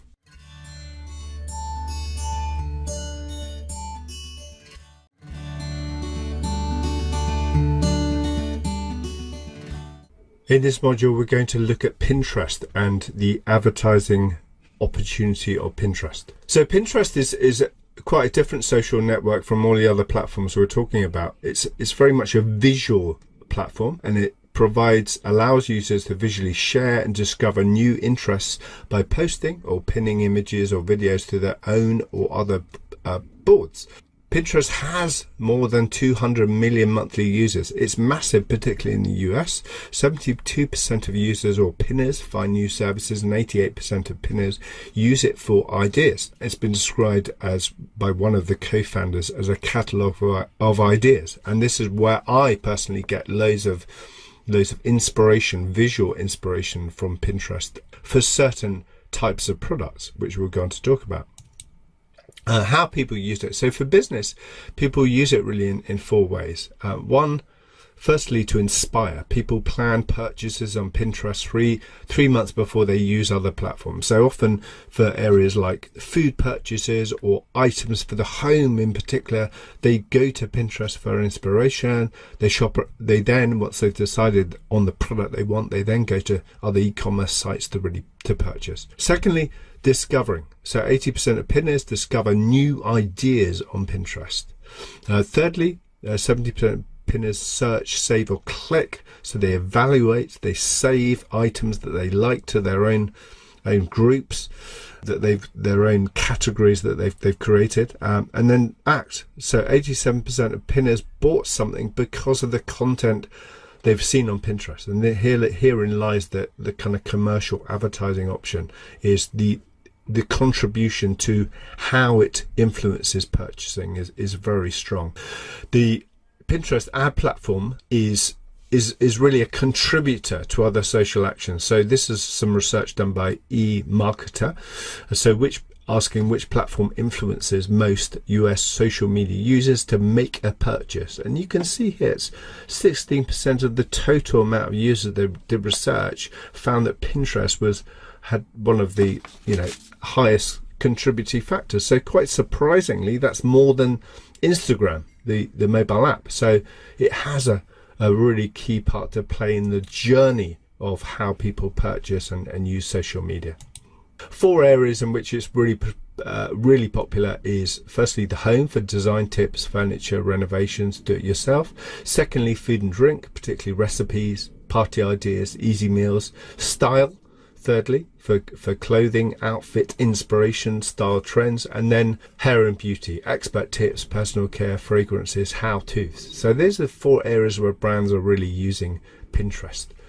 Let's have a look at the advertising options on Pinterest. Firstly, promoted pins. When you use it kind of works similar to a search engine. Pinterest displays search results when someone searches. In this example, showing food delivery, they then have a promoted page, a visual page on that against that keyword, and then the user is drawn to a page that they can then find out more information about that particular product, or they can actually start following the brand's page. Secondly, promoted video.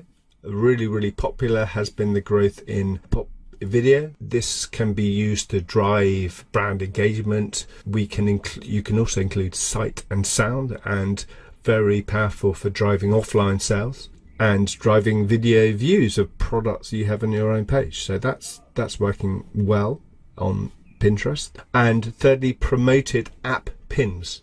So this allows pinners to install mobile apps directly from Pinterest. So this format provides an alternative, so people can download from Pinterest and generate as a consequence more lifetime value, and hopefully more pinners spending more time in the apps with a view to purchase your products. So those are the key advertising products on Pinterest. Probably the most popular right now is the promoted pins. Let's have a quick look at the Pinterest ad platform interface. So you can see from my own profile here, with all my boards that I have set up myself, you can access the ad platform on the top right up here. And Pinterest provides analytics and ads. So let's have a quick delve into the ad platform. We haven't got any campaigns running right now, but you can see all the different types of campaigns that you can run: awareness, engagement campaigns, traffic campaigns, promoted app, pin, and video. When we click on this, we can follow the path, and it's quite an easy to use, intuitive platform for launching campaigns and testing.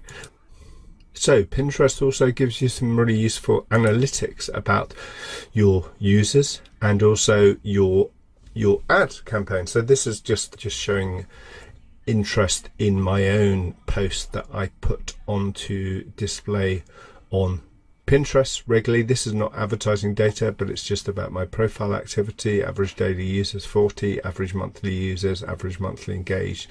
So we can also see down here the top pin impressions and click. The ads obviously have their own reporting, which can be, it's very detailed in terms of engagement and results. Just to conclude, that's Pinterest, very much a visual social platform. It has a range of different advertising products that we've explained and looked at, and I wish you well. Test it, see if it works for your brand. We will see you in the next module.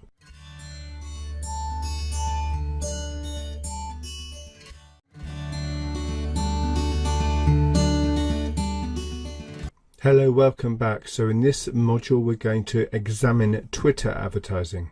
So Twitter has an average of 330 million users per month. Pew Research says that 24% of US adults who use Twitter are in the high concentration of 18 to 29-year-olds, about 40% in total. So that's a real important demographic that every marketer wants to reach. The number one reason people use Twitter is, unsurprisingly, to discover something new. There are 3 business uses for Twitter which are most popular. So firstly, growing brand awareness using hashtags, replying to people, retweeting content. This attracts followers to your brand. Secondly, providing customer services, providing direct, immediate customer service on Twitter. On the right, we have an example here, BT, who use that a lot in the UK for their customer service. And then thirdly, and quite popular, is connecting with influencers relevant to your particular brand and engaging with them so that they share your content amongst their own circle of followers.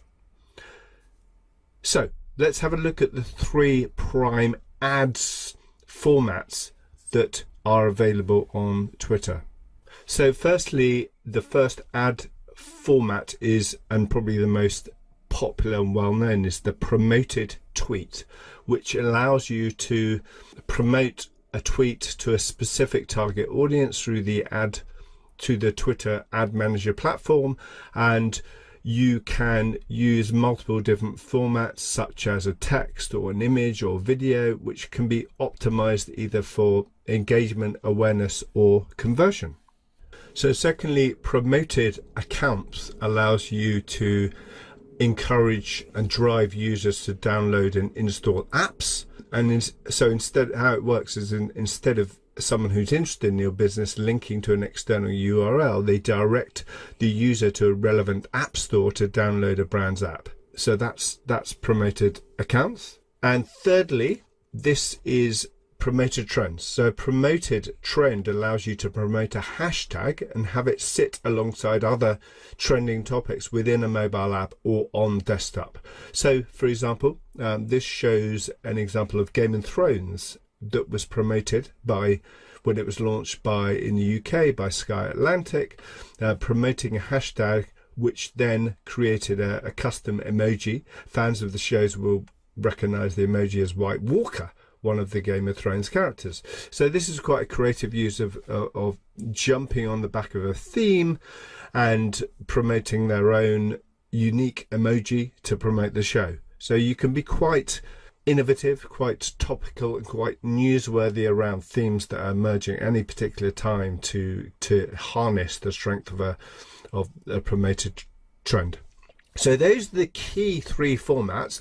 So let's have a look at the ad platform. So if we click into my own Twitter account, so I've logged in, I then go into Twitter ads. So this is the Twitter ads interface. So you can see here in the top navigation, you have the opportunity here to launch new ads. You've got an interface that looks at all the different campaigns. We've got multiple different types of creatives that we can use here in the top left, tweets, cards, and media. And then we've got quite in-depth analysis of how our campaigns are performing. We've got tweet activity, audience insights. Let's have a quick look at that. I'm currently not running anything, so it's not really that useful.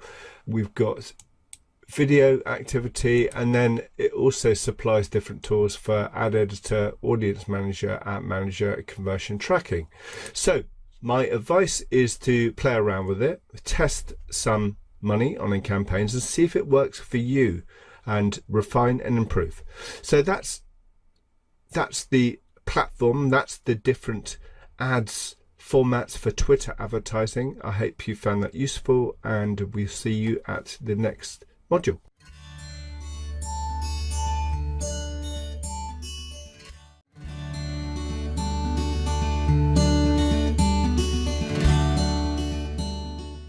So in this module we're going to look at LinkedIn and the power of LinkedIn's advertising platform. So let's remind ourselves of LinkedIn's unique properties within the social media ecosystem.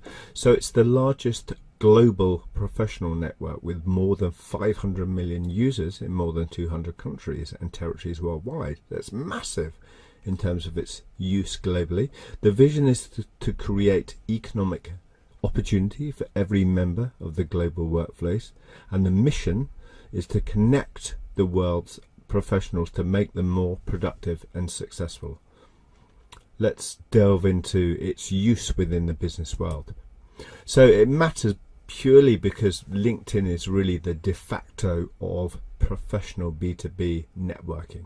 4 out of 5 global professionals are using LinkedIn.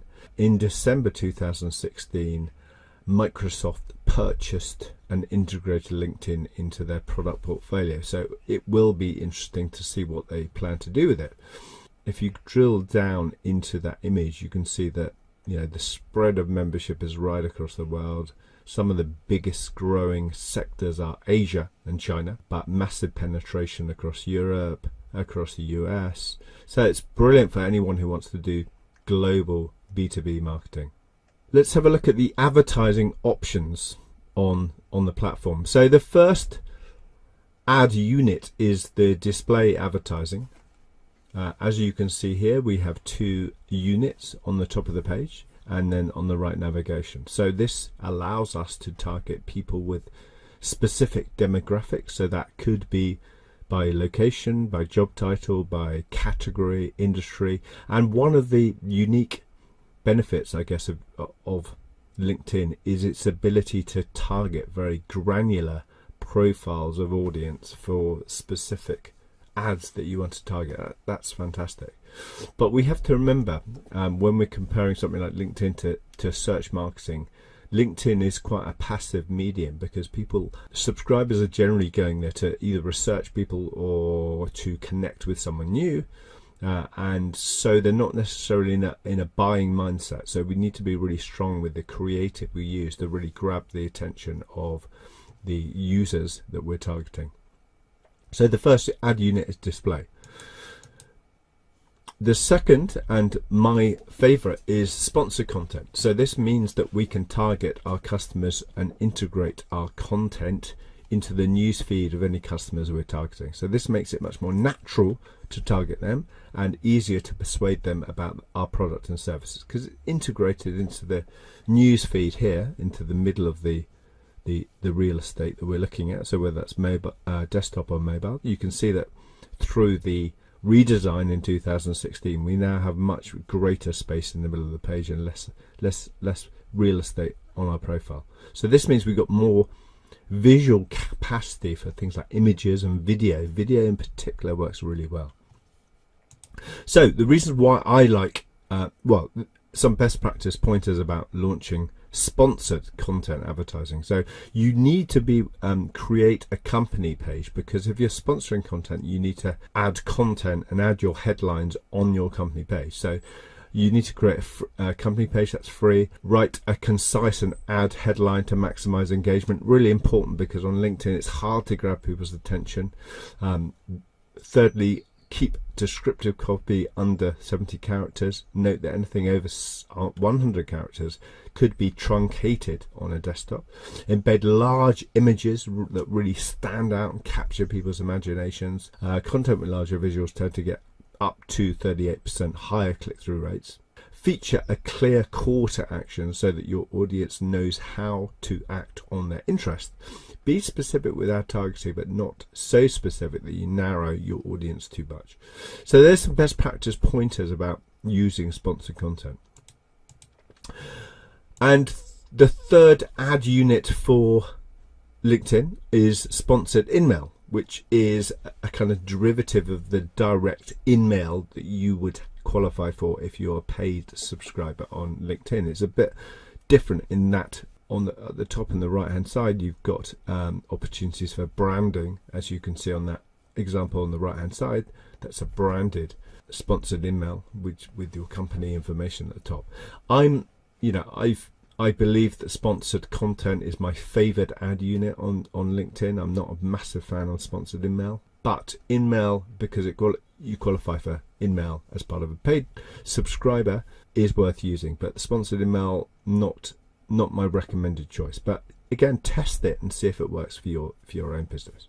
The campaign manager. So let's have a look at the campaign manager. I'm partially going to go through a new campaign to show you how it works. This was upgraded in 2016. It works a lot better than previously, but it's still a bit clunky to work, but it's got pretty good analytics on campaign performance. Let's have a look now. Let's have a look at the advertising on LinkedIn. So to access it, we click on advertise up here on the top right. We then get started. You have two options. So you can use the self-serve platform, or you can use their agency support option. I'm going to show you how to launch a self-serve ad campaign. So I've got a load of account names already set up under my brand. Let's Learn Digital. Let's launch a test campaign under blockchain. We would create a campaign, and here we have the option of choosing the type of ad that we want. So in this case, I'm going to choose sponsored content. Name your campaign. I might name it as a test campaign. Let's go forward. And then I've got the option to send people to the website, collect leads from LinkedIn lead generation forms. So you have the option here of, let's show you the lead generation process. So you can either do lead generation around, so here's listed all my bits of copy on my own website, and so I can choose to drive people through to a workshop I'm having on the 22nd of June, and now I can create a form here, create new form, and then design a form through a template. But I'm not going to choose that option. Let's go back a couple of steps, if it hopefully will allow you. I'm actually going to choose the option to name the campaign again, and so I'm actually going to ask people to drive them through to a website, promote an article or link. Remember that's my link, that's the workshop I'm sponsoring. And then and this is really important. So what is fantastic about LinkedIn is it allows you to target very specific groups of people. So you can target people by company name, company industry, company size, job title, job function. So the granularity of LinkedIn is very good, almost unrivaled in the kind of B2B marketplace. So it's important that we've got this power to target people very specifically. We need a really good We need a really good landing page, a creative that's really going to grab their attention. That's vital as well. So let's choose a location, London. Now I might want to target just let's say we're going to target the pharmaceutical sector. Pharmaceuticals. On the right here, you can see that there's 27,000 people under the category of pharmaceutical in London. So we might want to just target. Let's just target marketing directors in London who work in the pharmaceutical sector. Now you can see here that there's only, if we update that, it will probably say there's only a few. There's not, yeah. There's probably only a small amount of people. So you can be very select in terms of the targeting. Website conversions is what we are looking to target, and we then set the bid. Now it recommends the bid that we need to bid on to have some sort of chance to compete. So it's saying that we have to bid £5.30. It's quite high. So one thing about LinkedIn on their platform is it is quite expensive. It is expensive. It is very expensive. Usually you have to bid between £4 and £6. I guess that equates to $7 or $8 per click. So you really need to convert. The conversion rate's usually quite low, but the quality is very, very high. So we can start immediately. We can schedule the start date, and then show also a completion date, and then we save it to draft. So that's a kind of quick walkthrough through the campaign manager tool. One thing about so to summarize, LinkedIn, fantastic targeting. It's global. It's got a different selection of advertising products, but sponsored updates is what I recommend. But you need a really strong call to action, a really strong creative to grab people's attention. Video works really well, and you really need to test it over a period of time to really make it work well for you. So I hope you've enjoyed this session, and we look forward to seeing you on the next module.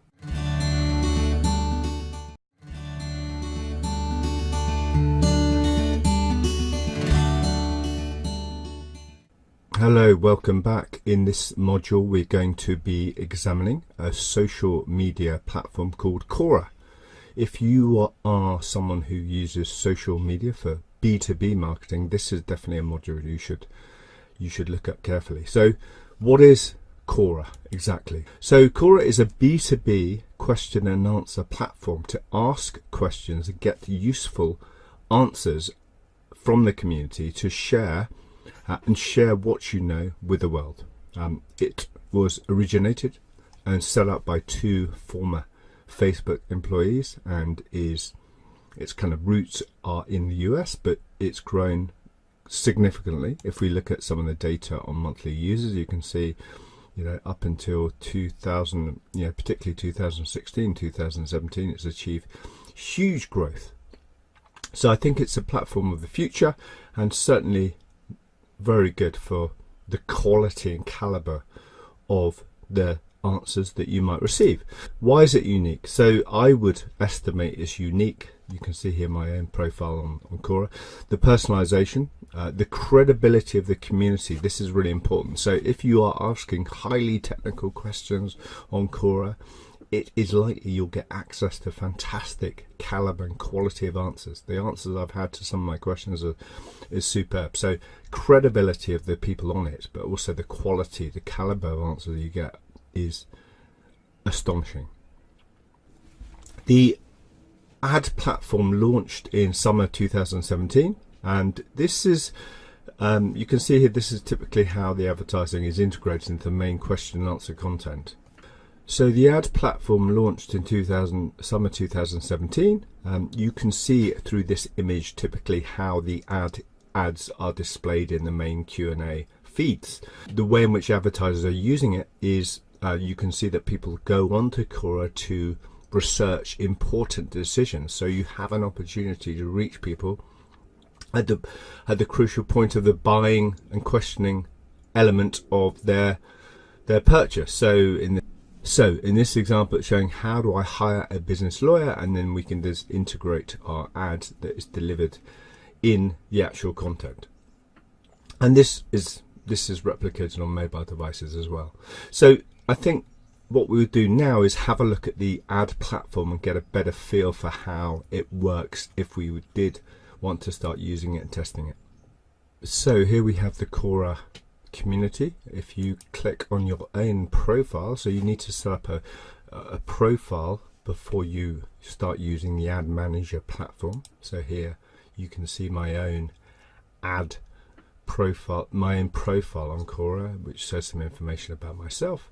And then you can, once you have launched that and set it up, you can then access the ad manager platform. Right here, it's a very easy to use, agile, intuitive design. You have here the ad manager platform. So on the right here, I can launch a new, just by clicking on this, I can launch a new campaign. So let's launch a new test campaign to get a feel for how it works. So let's create a campaign in my own platform. So we might want to call this campaign, say, innovation workshops.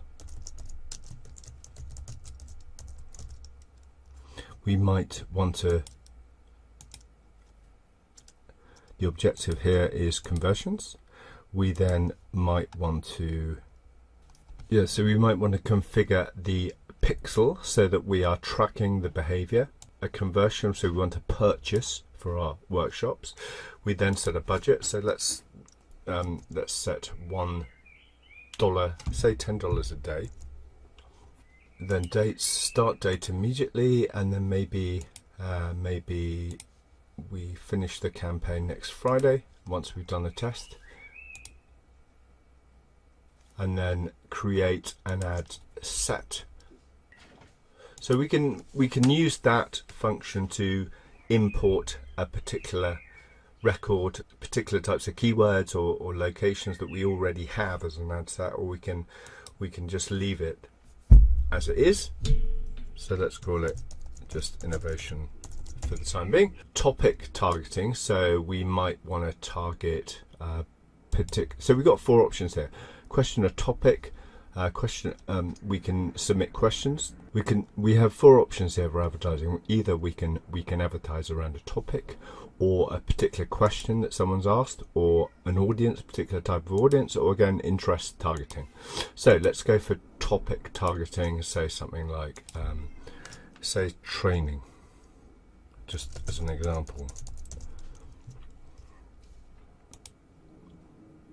So it's giving me here all the topics that are searched for. So I might just want to choose something like learning new things is my topic. So it pulls all the keywords similar to Google AdWords around that particular category that I have chosen as a starting place. So I can find more topics there. You've got an option there. So then I can do location. So I might do London,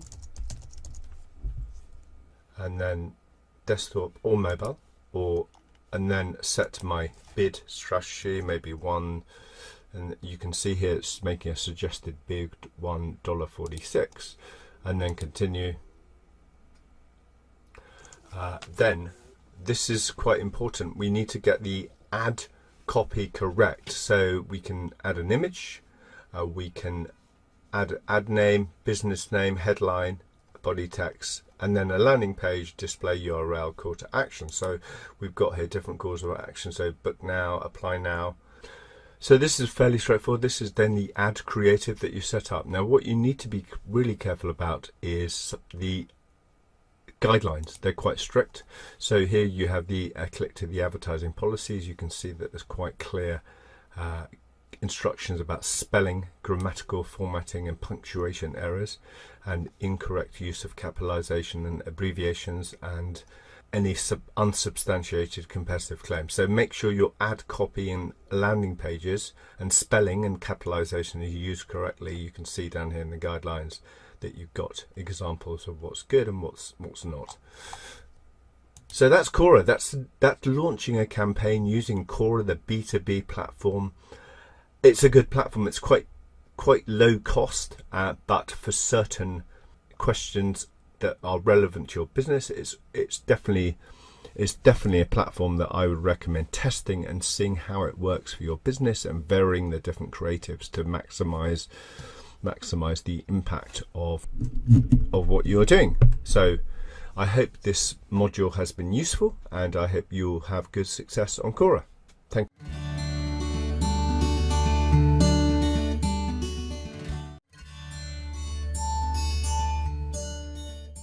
So in this module, we're going to try and understand a framework for measuring social media. Now, the challenge with social media is the sheer amount of data that is available from platforms for both organic and paid advertising can be overwhelming. So we need to really be careful about this and create a simple framework that works well for us. The other problem is that often social media's contribution is hard to value in terms of businesses with a long sales cycle. So for example, with B2B marketing, writing content a year ago, how we attribute that value can be quite tricky. Let's look at a way of doing this simply that is effective. In my opinion, one of the most useful ways to create a clear plan of measurement is creating very clear objectives, and we do this through a methodology called SMART, where the desired outcomes are specific. We make them specific to our business. What exactly do you want to achieve? Measurable. What are we measuring? Are they sales? Are they brand awareness? Are they influence?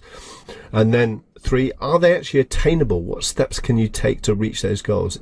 Are they within our reach? Do we have a budget? Do we have a resource to make them attainable? Are they relevant? How will we be meeting this goal? How will these goals help us? How do these goals relate to our overall business strategy?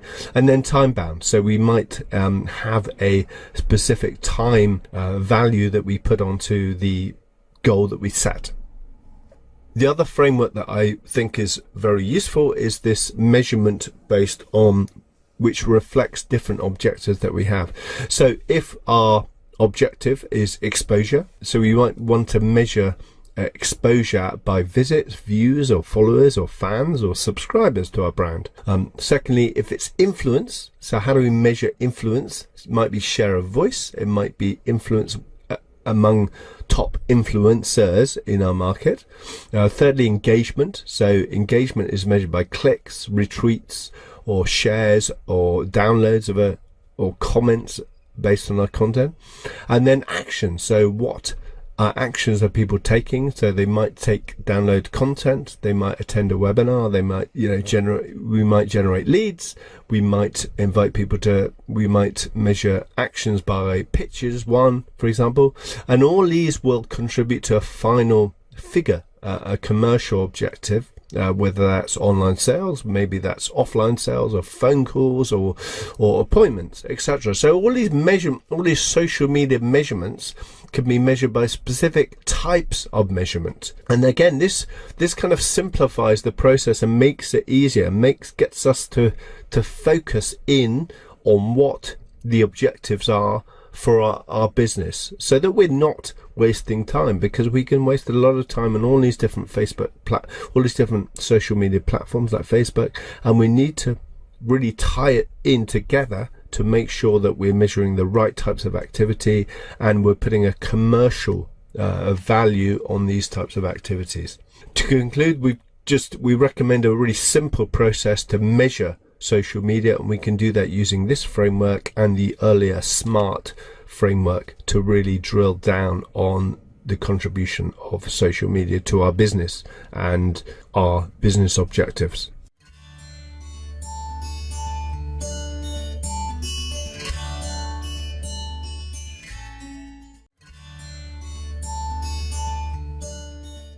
So in this module, we're going to examine how to use Google Analytics to measure your social media contribution to your overall digital marketing activity. We favor Google Analytics because it's free and it's very easy to use once you get familiar with it. And of course, you can add the other activities that you're doing to the overall picture of social media's contribution. So the first view and use of Google Analytics for social media is actually to look at the overall traffic figures in terms of your acquisition. So you can see here on the left navigation under acquisition, you can get an overall view of where your traffic is coming from. So this slide shows you that from the bottom downwards, organic search is by far the biggest referrer of traffic, acquired traffic to a website. Secondly, direct, and social media comes here at number 5. So we can view here that actually social media for this particular website and view on Google Analytics is really quite small. If we drill into social media networks, we can see the individual platforms and their overall contribution. So for example, Facebook has 71% of total users, and then we've got a column here for new users, and then we've got sessions. Now total number of sessions shows the period of time a user is actively engaged on your digital asset, for example your website. And so it's quite an important metric in terms of how much time someone is referred from a specific social media platform and the value of that platform to your website. So Facebook here has the highest level of sessions referred to this particular website. The second way in which Google is very good for demonstrating and measuring contribution is through customized URLs. So you can use Google Analytics to actually create unique URLs using a function called the URL builder. So you can see here that Google allows you to create specific campaign URLs, so you can measure the contribution of paid activity around campaigns. Really useful. And then you can report this data in your reports. So these are the different options here, and it's very useful to have unique attribution to different types of campaign activities on social media. So particularly if you're testing new platforms and for paid activity, this is a very useful tool. Also, you can use Google Analytics to set up goals. So this shows an interface of different types of goals that we can set up here. So for example, fourth way down, B2C, an online inquiry form. You can see how much traffic is referred from social media to deliver that particular goal, which in this case is an online inquiry form. So goals and attributing a different value from different referrers, that might be financial values or downloading a PDF, can all be managed in Google Analytics, which is fantastic. It's easy to set up and do that. If you want to attribute more value to your activity, you can actually go to an attribution function on Google Analytics that sits under conversions on the drop down menu, and this allows you to set up a methodology for measuring the contribution of social media. So for example, not going into too much detail, so usually your last click is attributed to something like paid search, for example, but you might want to measure the contribution of social media along the way. So if someone has downloaded a PDF but then comes through their final conversion is through a paid search ad, we want to know how much contribution social media is playing to that commercial activity. So we can use the attribution function in Google Analytics to set that up and get a clearer view of where social media is fitting within the journey of your commercial objective that you set at the beginning of your campaigns. So that's a great function for attributing value to social. Lastly, you can set up social media dashboards under customization function. If you don't want to do it yourself, Google actually has tailored social media dashboards which measures all the activity and all the contributions relevant to your particular goals. So that's a really easy to set up function on Google Analytics. to conclude, therefore, there's no easy way of measuring social media and its contribution to your business. But in my opinion, Google Analytics provides you with a wealth of data and easy to use analysis to report on the contribution social media is making. So I strongly recommend that as a tool to start your measurement process.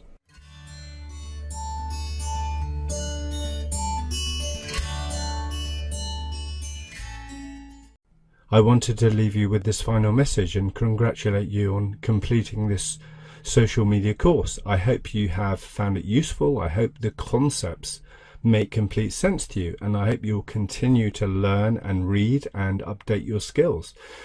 And on that point, I wanted to leave you with 3 thoughts about where perhaps social media is headed in the future. Firstly, I think that video will become increasingly more and more important. So we've seen examples with Facebook Live, we've seen LinkedIn encouraging connectors to display video content, and with the increasing processing power of mobile phones, all the conditions are there for the use and distribution of good, compelling video. Secondly, I believe in the future we'll see more and more applications of artificial intelligence in social media platforms such as messaging, chatbots. We have seen the increasing popularity of Amazon Alexa.